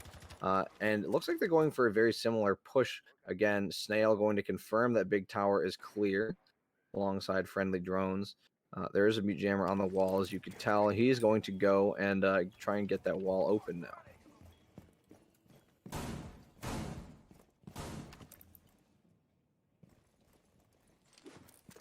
Demio just, you can see shaking his head, taking the L and throwing the proximity alarm on the ground because somebody did not make the holes in the floor, and it's actually going to get shot. I don't know exactly where that got shot from, considering there's no IQ. So unless they had a drone on it, there's no way they could have known it was on the floor there. Which is interesting, because I definitely heard a proximity alarm break. Ooh, Fabric's going to come up on Juan here, the Valkyrie. A little bit of damage exchange. The Nitro Cell gets thrown out, but does not get blown up in time. Fabric's just able to shoot it. Juan walking away with no health left, really, but the attacker is closing in on him. Ducky Boy once again killing the roamer in the basement. That's 2 rounds in a row now. He's managed to pull that off. I'm Throwing is going to be playing inside the armory on top of main stairs, trying to kill anyone that comes up. Patience going to get the second kill, though, as he takes out Demio. It's now a 3v5 for University of Georgia. Things looking very good for Illinois State right now. Kravic's going to be coming up white stairs. His location has been given away by proximity alarm, as it looks like Casanova was about to get aggressive there, but he loses that gunfight, but not before Manly Banana does manage to pick up first kill for University of Georgia, taking out Patience. Snail is now pushed all the way through the attic. Things are looking bad for University of Georgia right now. I'm throwing and Manly Banana both off site at the moment, and smoke retake is going to be a little hard. Snail's getting the diffuser down inside of Kids, and Hrabic has a great angle here. He sees the defender pushing up, laying down. Fortra's going to get that kill, though. Pre-fire through the dead body is not going to get anybody. I am throwing the only defender left, and he will be pushing up the white stairs. Actually, he'll get the kill on Hrabic, but he's still got quite a few more defenders to get through and a diffuser to disable. It's not going to happen. Snail is going to get that kill, and ISU is going to win round number 4 here on Oregon, on the top floor as well. So both these teams showing that they are capable of winning on the on both the most popular sites for this map. And after that loss, University of Georgia has decided that they're going to go to Meeting Kitchen and try their luck there instead. They haven't tried it yet, and they're 50-50 on both of the sites that they've tried so far. This round and the next round, the only rounds left for their defensive half here on this map. And if I remember correctly, this map is, I think, pretty defense-sided, if I'm not wrong. So a 2-2 scoreline is very good for Illinois State. Hrabic's going to be 6-picking under the Jackal off of Buck. So yeah, 2-2 scoreline is very good for Illinois State. As long as they manage to keep it even, I'd say a 3-3 on their attack is pretty good. 4-2, I'd say, is even. You know, on a defender-sided map, you'd think that 4-2 is like even. Like 4-2 is like the 3-3, you know? If you're a Siege player, you know what I mean. So I would say a 3-3 is a win for ISU. But then they've been giving University of Georgia trouble on the 2 most popular sites. So things are looking up for them, especially having to start on attack on Oregon. Juan will be playing the Valkyrie once again. Still all 3 black eyes in pocket.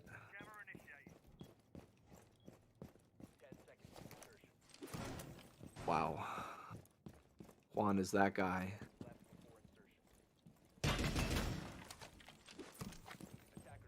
I'm absolutely enthralled right now.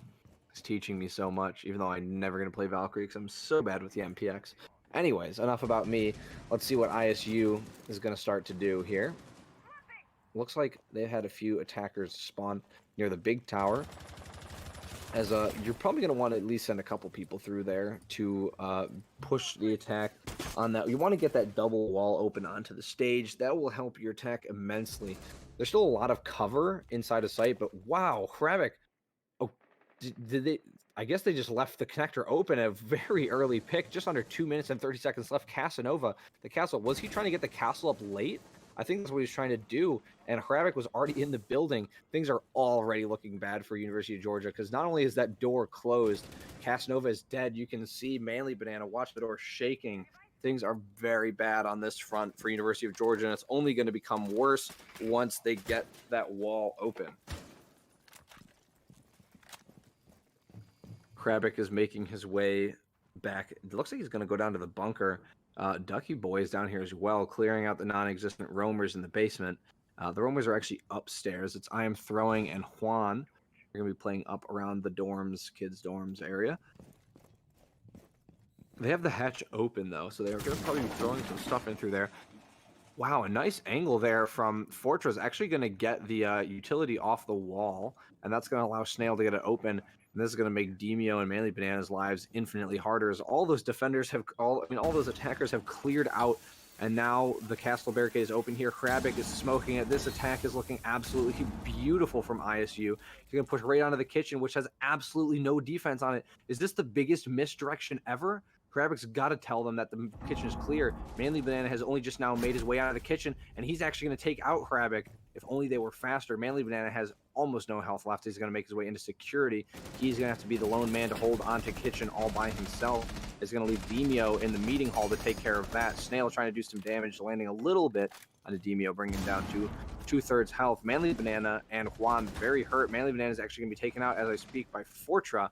And now it's just Demio, I am throwing, and Juan in a 3v4 situation. Patience going to take out Demio. That is decayed. It's just Juan and I'm throwing now. Throwing in the kitchen. Juan just outside the connector. There's an attacker there, but it doesn't look like they're looking his way. Even after the shot, he will catch Ducky Boy, and he'll get 2 as he gets another headshot on Fortra. Snail's going to be coming in over at the garage, though, to try and kill him, or at least doing some damage to the door.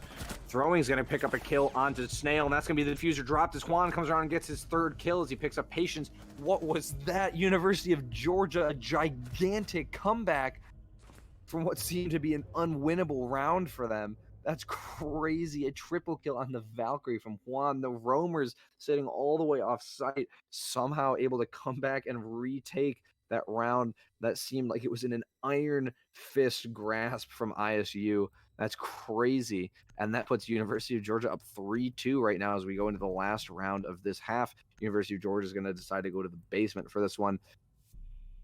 See if they have better luck there than last time. Not last time. They'd won it last time. The first time they went to the basement. It seems like on defense right now for University of Georgia, a lot of their misfortunes seem to be falling to accidental misplays. Like some of them, for instance, Demio, in round 2, Demio not having the Electro Claw on the wall there to prevent Snail from opening it up, allowing that hole to be opened up in the wall. That last round, Casanova not able to castle up that door and connector fast enough, because castles, to be fair, castles usually have a very, very long setup process that they have to go through, but Hrabik was just in the building fast, and Casanova was not able to, put the barricade up. So it seems like a lot of their misfortunes are falling to just misplays. So if they're able to iron those out, these defenses here on Oregon would be scary for sure.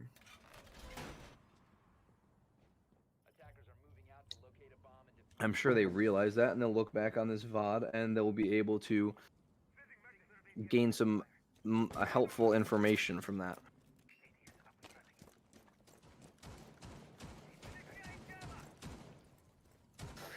So, Fortra is going to be the one to push up and look at the bunker here first. He's going to be the one to do away with most of the utility here. There's 3 ADSs. There's Wamai magnets. And a lot of those stuns are actually going to be wasted, as they're not going to be caught by magnets or ADSs, but there's still ADSs left. So Fortra attempts to go for destroying the shield. It's not going to work.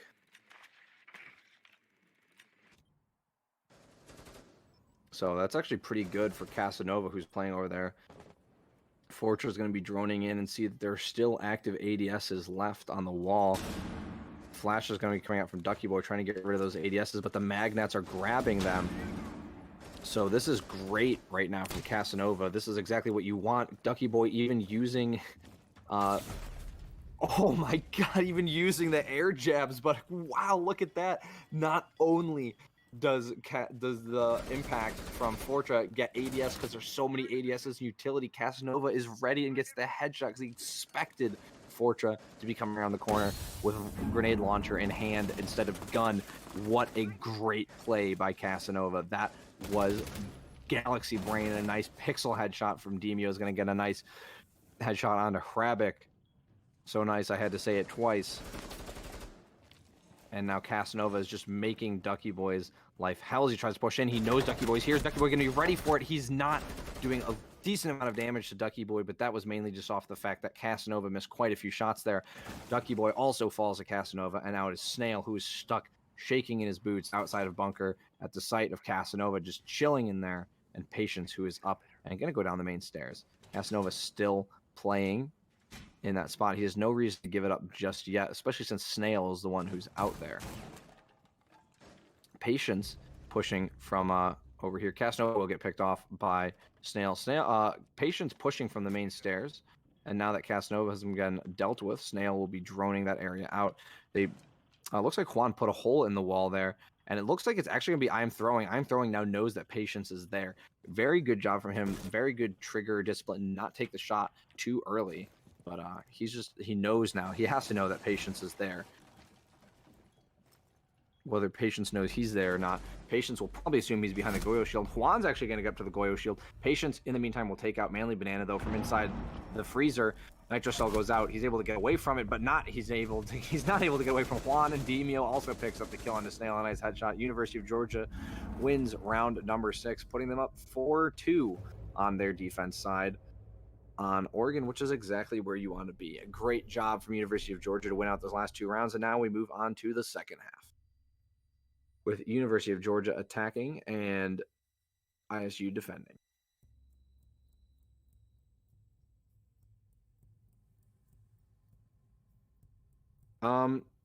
So it seemed like Illinois State had a really good, had really good attacks there towards the beginning, winning 2 of their 4 attempted attacks there, but unfortunately, they just weren't able. They fell short at the end. They just weren't able to close out those other 2 attacks, especially the one on Meeting had to be absolutely defeating for them.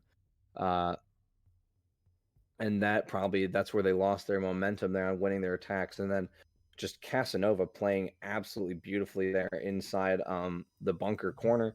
It was almost like the pixel corner in Cafe, playing a beautiful game there, getting aggressive on Fortra and Ducky Boy, just wasting a lot of time in general. So now we get to see how exactly ISU is going to do their defensive side. If these team skills are anything to go off of, I wouldn't be surprised to see this go into overtime. But we'll see how this goes. ISU is also going to elect to go to the second floor as their first site. And they're going to be bringing Elysian, and they are going to be bringing the Breach Denial in the hands of Snail on the Cade and Fortra on the Mute as well. So Mute's probably going to use his Mute Jammers elsewhere, as Snail is going to be the one to keep Attic and Games walls closed. Other than that, we of course have the Jaeger and the Wamai. That combo is very strong. And for the attack, we have Manly Banana on the Thermite, and we have Juan with the Maverick, most likely to try and help get that wall open, but it might be more effective unless the Cade is placed in such a way, the Cade Electroclaw is placed in such a way that I'm throwing can't get it off. It might be more effective to just go underneath and shoot it with an impact grenade, but we'll see what the attack decides to do. It looks like University of Georgia is also going for mainly a push in the big tower. It seems like they're actually going to have Juan get the big tower wall open and have Manly Banana get the games wall open instead. So they're going to have a push on 2 fronts here, and we'll see whether spreading themselves thin works or not. Casanova playing the Twitch. Now, I was just talking about this the other day, actually. Twitch is not somebody you see get played in competitive Siege very often, especially in Pro League, but in competitive Siege in general, more so in Pro League, but in competitive Siege in general, Twitch is not somebody you see get played. Her gun has just been nerfed into oblivion. Her gadget has been nerfed into oblivion. She's just not, and it's a drone, and she's just not that great. She's not as good as she used to be. So unless Casanova is really good with the Twitch, there must be some specific reason Casanova's playing Twitch. Now, it seems like Fortra's really hung up on that drone in Attic, and he's going to start to get pushed by I Am Throwing and Juan at the moment. He's really caught up on that drone on top of the shelving unit there. Snail's playing inside of Games. Fortra's going to get stunned. The Nitro Cell goes out, but it doesn't get anybody. It doesn't do any damage. I Am Throwing was already hurt that much. More utility is going to be thrown at Fortra as he wide swings. He's going to take a little bit of damage. He's going to go down. Juan is going to take a massive amount of damage in return, though. I Am Throwing is most likely going to have to take point at this point. Demio is holding a little hole they have in the floor there. Not sure exactly how that got opened, because the only one over there was a thermite. Oh, the thermite was placed on the floor. Okay, that's one way to do it. I'm Throwing is going to pick up a kill on Hrabik. That's the Jaeger dealt with. That's a good kill. That's exactly what you want. Roamer, and they still have the Claymore down as well. So it's a 5v2 situation for University of Georgia, looking very good at the moment. Just Stucky Boy, Patience, and Snail remaining on the defense. Snail's going to catch a Manly Banana walking across games. And Demio is also, no, Snail got somebody else, and Demio is down.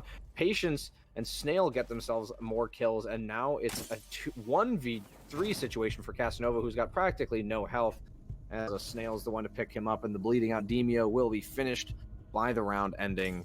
And a very clutch, I would say, win there for ISU, as that round looked to be pretty good for a University of Georgia at first. A 5v3 situation, and they're just getting all the kills as the attackers push onto site. They must have lost all their drones too early, or the mute jammers were still in place somehow, even with the Twitch, because they clearly did not have the information as to where those defenders were. And that was ultimately the downfall of that attack. They just kept getting picked off as they tried to go here and there and all over the place. So that is a pretty good round for Illinois State, and that's going to bring them closer to tying up the scoreline here.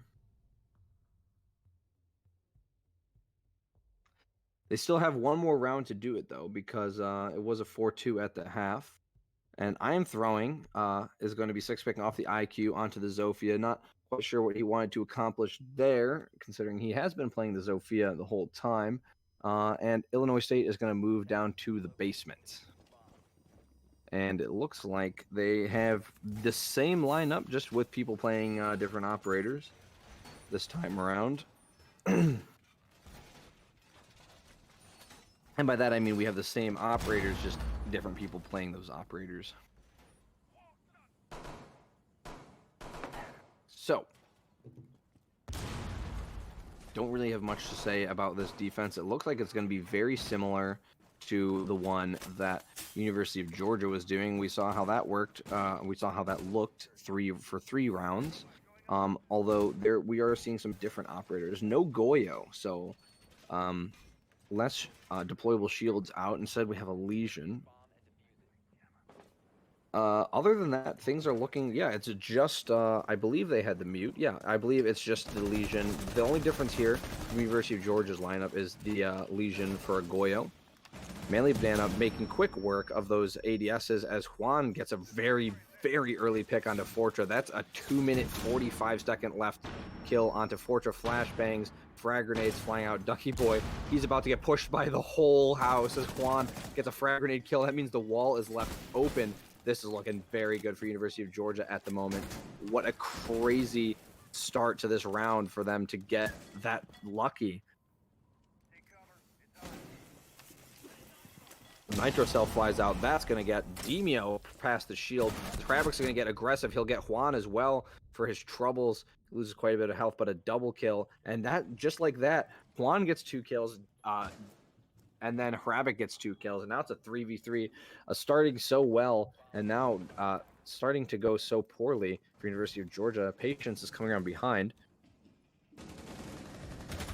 But watching the back, wow, he's going to get taken out. That's going to be I Am Throwing. Manly Banana will get Snail, though. Now it's a 2v2 situation. I can't believe Patience got that kill, especially on I Am Throwing, who's watching that the whole time. He's got to be fuming. The plant has got to go down. It's Manly Banana, but it's just Patience upstairs. Hravik is the only one on site, and he's low on health. So if they're able to spot him, his position is known. He's able to sneak away from Casanova. This plant is starting to go down. Shotgun gets pulled out too lately as he gets shotgunned himself by Casanova, the underbarrel shotgun. Manly Banana trying to find a safe place to put this diffuser down, but not really running out of time. It's just that Patience is putting the pressure on the pre-fire coming out from Casanova. Manly Banana is able to get the diffuser down just as Patience is pushing in through the closet. The breach in laundry. He knows that Manly Banana is there. So used to Snail playing Thermite. Now Patience is going to be pushing around. He knows. He saw Casanova. He's not going to be pre-firing, though. He will get it as Casanova tries to go up with the underbarrel shotgun, but the switch comes in too late. A triple kill from Patience and a nice clutch win to bring ISU up to a tied scoreline. That's absolutely crazy. That is not what I was expecting at all, especially from the Jaeger, who was so far off of site. But I'm confused as to why it took University of Georgia so long to get the diffuser planted. I don't know if they were scared of where Patience was. but it took them a really, really long time to get that diffuser planted. And I feel like if they had maybe less time left on the diffuser's timer, that may have helped a little more. It would have put the pressure on Patience a little more. And yeah, just some unfortunate. I feel that's like a round that started out so well for University of Georgia, especially for Juan picking up 2 kills, a nice kill, and a frag grenade kill inside a bunker that was going so well for them. But a great play from Hrabic brought it back.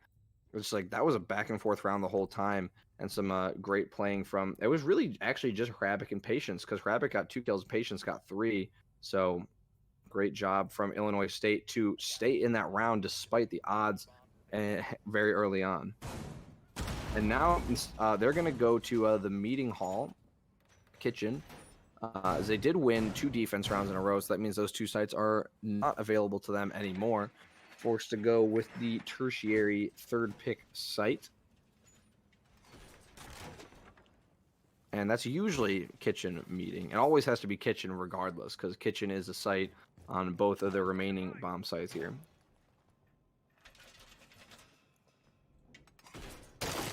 So will Ducky Boy suffer the same problem that Casanova did last time?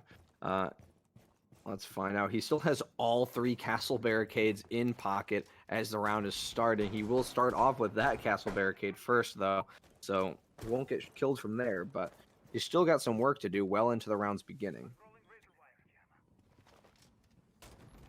Gonna let Hrabic get off site before he barricades that door up, and then he's just he's got 1 more to go now. He's actually not going to be getting the double door, probably due to the lack of time he has available to him, and that's going to allow the attackers some more wiggle room right there in Big Tower, which is going to be bad for the defenders, but I understand why he did it. They know what happened to Casanova when he was barricading what he was supposed to be barricading, so he's not going to get close to the Big Tower there, which there could easily be some attackers in there. Hrabic is at the bottom of it, though, and there are attackers in it now.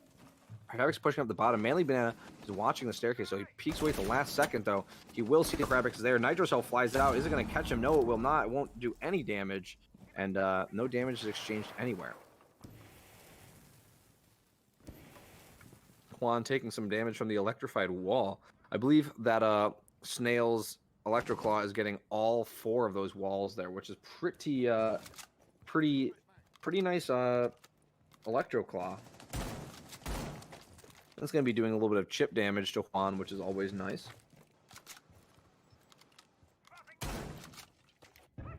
I am throwing, going to be using that secondary shot, going to be making some holes in the floor, trying to see if we can find anyone in kitchen, but usually defenders don't really play inside of kitchen. The attackers now have control of attic. No roamers up there at all at the moment. The hatch is going to be opened by Manly Banana. Juan taking quite a bit of damage through that hatch as the pre-fires and shots are just flying through. Snail is taking a little bit of damage himself, and Hrabic is going to end up picking up the first kill of the round at just under a minute. He'll take out Manly Banana, and Fortress is going to tack on a kill on the I Am Throwing. Things are looking bad for University of Georgia once again. 3 versus 5. Ducky Boy is going to tack on another kill. That's Casanova, and Juan still alive, but with not a whole lot of health, which is not good. Demio, the only attacker with a decent amount of health left. Juan, see, this is the wiggle room that I was talking about there. He's down there at the bottom of main stairs, and if that, I'm at the bottom of Big Tower, and if that door is still closed, he could push in there. The castle's there. The door is open, actually. Is he going to see the Jaeger's head? No, he will not. Hrabic gets the kill on Demio, and Patience is sitting patiently on site, and he will get that kill as the other defender was roaming around behind him. That's the castle. A flawless round for Illinois State as they take the lead 3 rounds in a row on defense. That is really nice, and something that, unfortunately for University of Georgia, they just weren't able to pull off. So, like I said, seems to be a defender-sided map. 4 round wins on defense for University of Georgia on their half, and we're only 3 rounds into Illinois State's half, and they have 3 round wins on their defense as well. That puts them in the lead.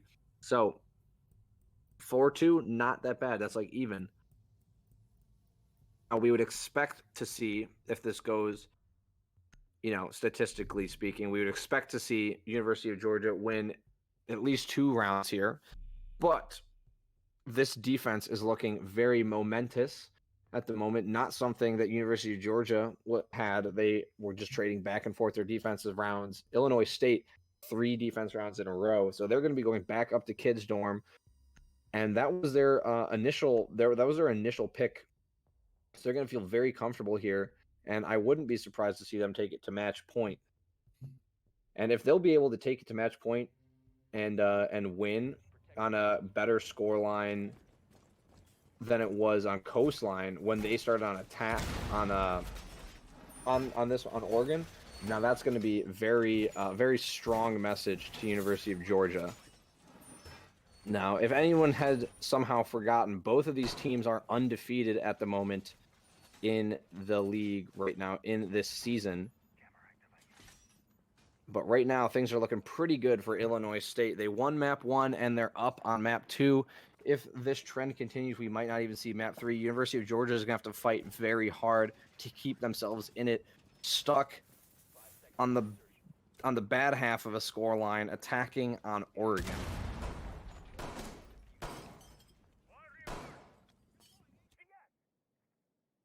So, drones in a big tower. It looks like that's where University of Georgia wants to begin their attack from. That's where they did it from last time. They're going to have, or at least part of their attack. That's where Juan's going to go and get the wall open alongside I am throwing.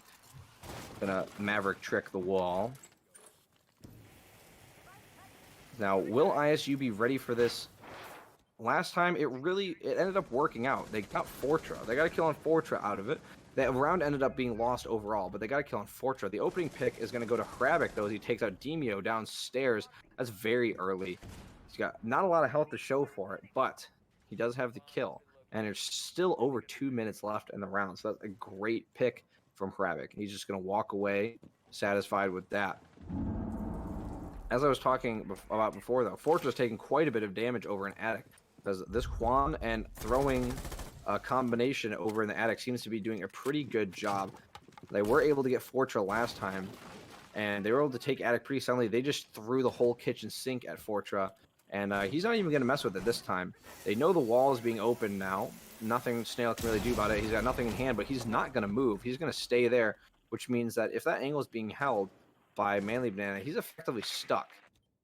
So that's a bold decision from Snail to stay there. And with the drone, they know he's there. Now Manly Banana is going to watch the angle. So now they know his position, and now he truly is stuck in that spot. And I wouldn't be surprised to see Casanova take a pre-fire, and wow, what a great one it was. A nice headshot onto Snail. Snail was starting to get aggressive on the wall, but Casanova just had the better reflexes there. That's going to be the Cade to fall, bring it to an even man advantage line here with just over a minute left in the round.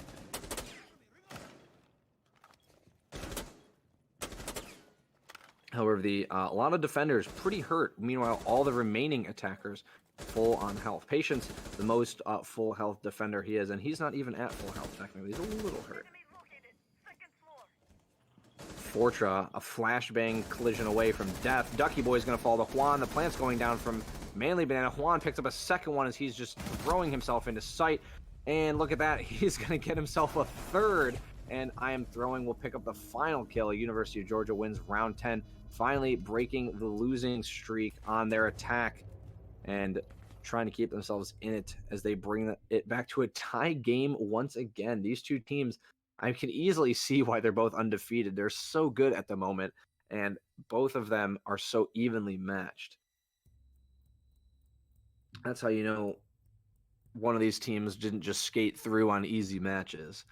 These guys are the real deal. 5-5 here now as Illinois State is going to go back up to the second floor again. They're going to try that site once more. A great job from University of Georgia, actually, to win that round despite losing Demio so early on in the round to Patient. No, I believe it was Hravik. Yeah, losing so early in the round to Hravik, who was the one roaming on the Legion. But now they've given the Legion to Patience, and they put Hravik on the Jaeger, really changing up who's playing what. Whether it's a good thing or a bad thing, we'll find out in a few seconds.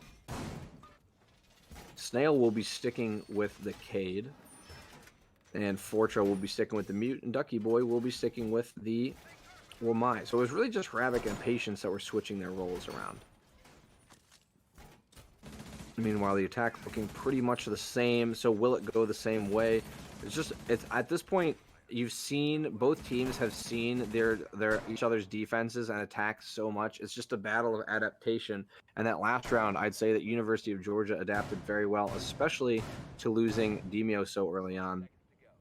Adapted very well to win that round. Now, will Illinois State be able to adapt even harder to win this round? I mean, it's not like University of Georgia has been changing up what they've been doing too much. I mean, you saw Juan and I'm throwing go through Big Tower every single time. It's just mental changes, just knowing certain things. And wow, what an early pick. Once again, Demio this time is going to get Hravik, not the other way around. There's the payback Jaeger dealt with. It doesn't really matter in terms of utility because Jaeger puts his stuff down and leaves. But as a great pick from Demio, getting revenge for getting picked off by Hravik last round. So things looking good for University of Georgia last time. But I said this time. I said the same thing about Illinois State last time, but they ended up losing the round. So we'll see how it goes. And just I say that Ducky Boy is going to get Manly Banana. That's going to be the Thermite. Sorry, Thermite dealt with. That's a great pick. Ducky Boy getting extremely aggressive inside of Trophy. And no drones to cover that or watch that. That's going to be a huge misplay there from University of Georgia. So for Demio picking off Hravik, Ducky Boy is just kind of like a right back at you and is going to take out Manly Banana. And I'd argue that taking out Manly Banana means a lot more to University of Georgia than having Hravik taken out means Illinois State. Sure, they lost a roamer, who cares, but the attack lost their Thermite. And Juan's going to start getting shot through the wall on a nice little angle being held there. Doesn't lose a whole lot of health because he moves quickly. Ducky Boy's going to be holding a nasty angle from the master bedroom closet, not going to collect the kills for his trouble. He's going to hop out, and I'm not quite sure what he's trying to accomplish here because he's going to get spotted. He didn't hop out and go downstairs, which is a great call from him considering the fact that Casanova is down there, but he's got to deal with the attacker upstairs, and that's going to be the Nomad, and that's Demio. Demio will pick up that kill. Fortra being aggressed on the hole being open in the wall to push him away, and I am throwing is going to pick up the frantic Fortra, the Mute, as he tries to run away. Things looking good for University of Georgia right now. 4v2 situation. Snail pretty hurt, just under half his health. Patience just over 3/4. The attackers are starting to file in. There's really nothing that can be done from Snail or Patience to stop this diffuser from going down. And there goes Snail. It's all on Patience. Demio is going to be the one to get the diffuser down. A nice headshot from Patience, going to pick up Demio and Casanova. This is actually winnable for him. Still sitting at the nice amount of health he has. Juan and I'm throwing, little hurt, but I'm throwing is going to come around and he's going to pick up that kill on Patience. University of Georgia winning another round, putting themselves in the lead and at match point. So at the very least, we're going to be seeing overtime here as we go into the last possible round of regulation. University of Georgia at match point. Their attacks having tons of momentum, looking way stronger than they were before. And after losing upstairs twice, Illinois State is going to be going to Meeting Hall Kitchen this time. A great play, I'd say, considering, or a great call considering, you lost upstairs twice. You really have to make something work if you don't want to lose this, especially when you were sitting at 5 round wins there for a decent amount of time. You've been sitting at 5 round wins. It's just, fortunately, unable to bring it to match point. University of Georgia is going to be the first one to do that. And the attack lineup is remaining pretty much the same. Now, you usually see the attack lineup change a little bit on Oregon, and obviously it's not possible to predict where the defense is going to go every single time in terms of their site pick. I don't know if I would assume that ISU would go upstairs for a third time, but they are going to go to the first floor here. And they are going to be bringing the castle, as you would expect. Other than that, this lineup seems unchanged. They still have the Cade, the Jaeger, Mute, and the Legion, but they're bringing the castle instead of a Wamai this time. Now, a great adaptation from University of Georgia would be to realize that there is a castle and they are on the first floor, and that the castle has a long setup. So if they're fast and they're smart, they could manage to pick him off. Not here, though, as they were able to do the Casanova. He gets this one first every time, which I'd say is a pretty good play, but if they rush big tower like they did last time, they might be able to get him. Looks like Demio and Throwing are actually going to be pushing from small tower. Not something we've seen them do previously. Oh, wow, some early damage being done to Hrabik. He's actually going to take that gunfight. He's going to do a decent amount of damage for a shotgun from that distance, but bringing Demio down to half, but he's going to take quite a bit of damage in return. I do not think that that Hrabik was expecting that. Fortra and Juan also taking quite a bit of damage. Juan coming out a little better there. Fortra and Hrabik pretty low on health, both about one-shot kills. Demio and Juan still about two-shot kills.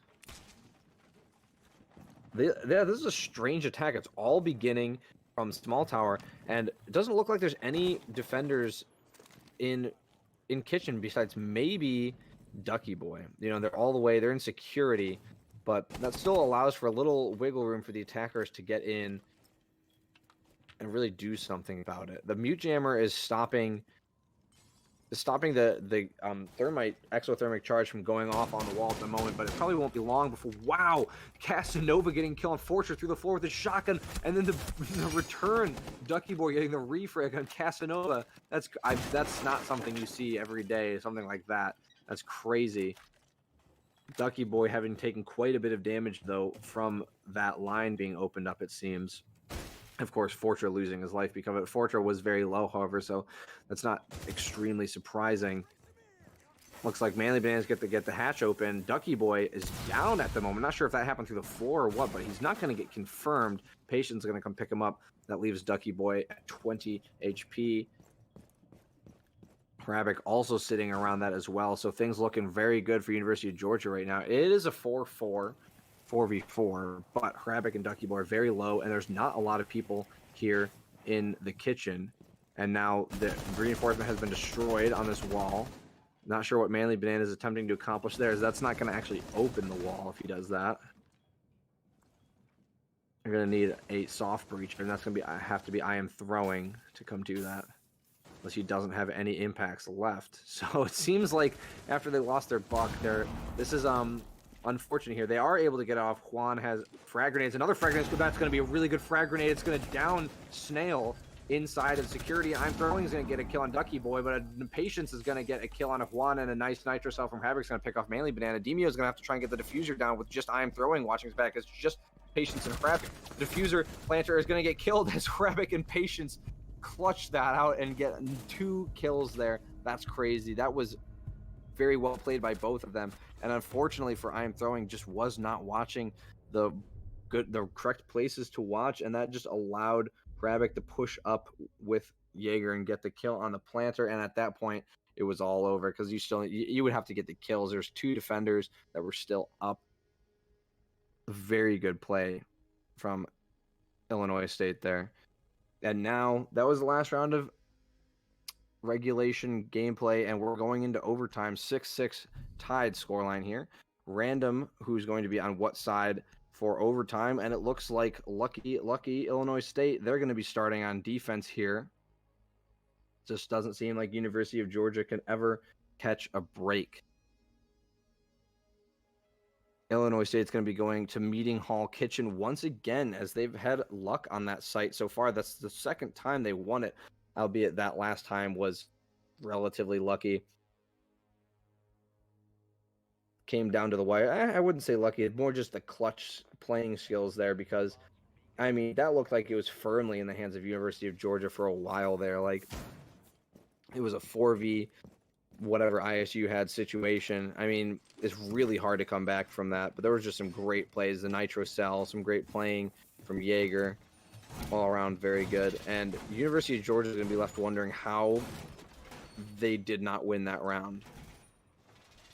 And looks like Illinois State's going to be winning. I'm not winning. They did win that last round. They're going to be running. Forgive me in my ing verbs. A different setup here. They have Fortra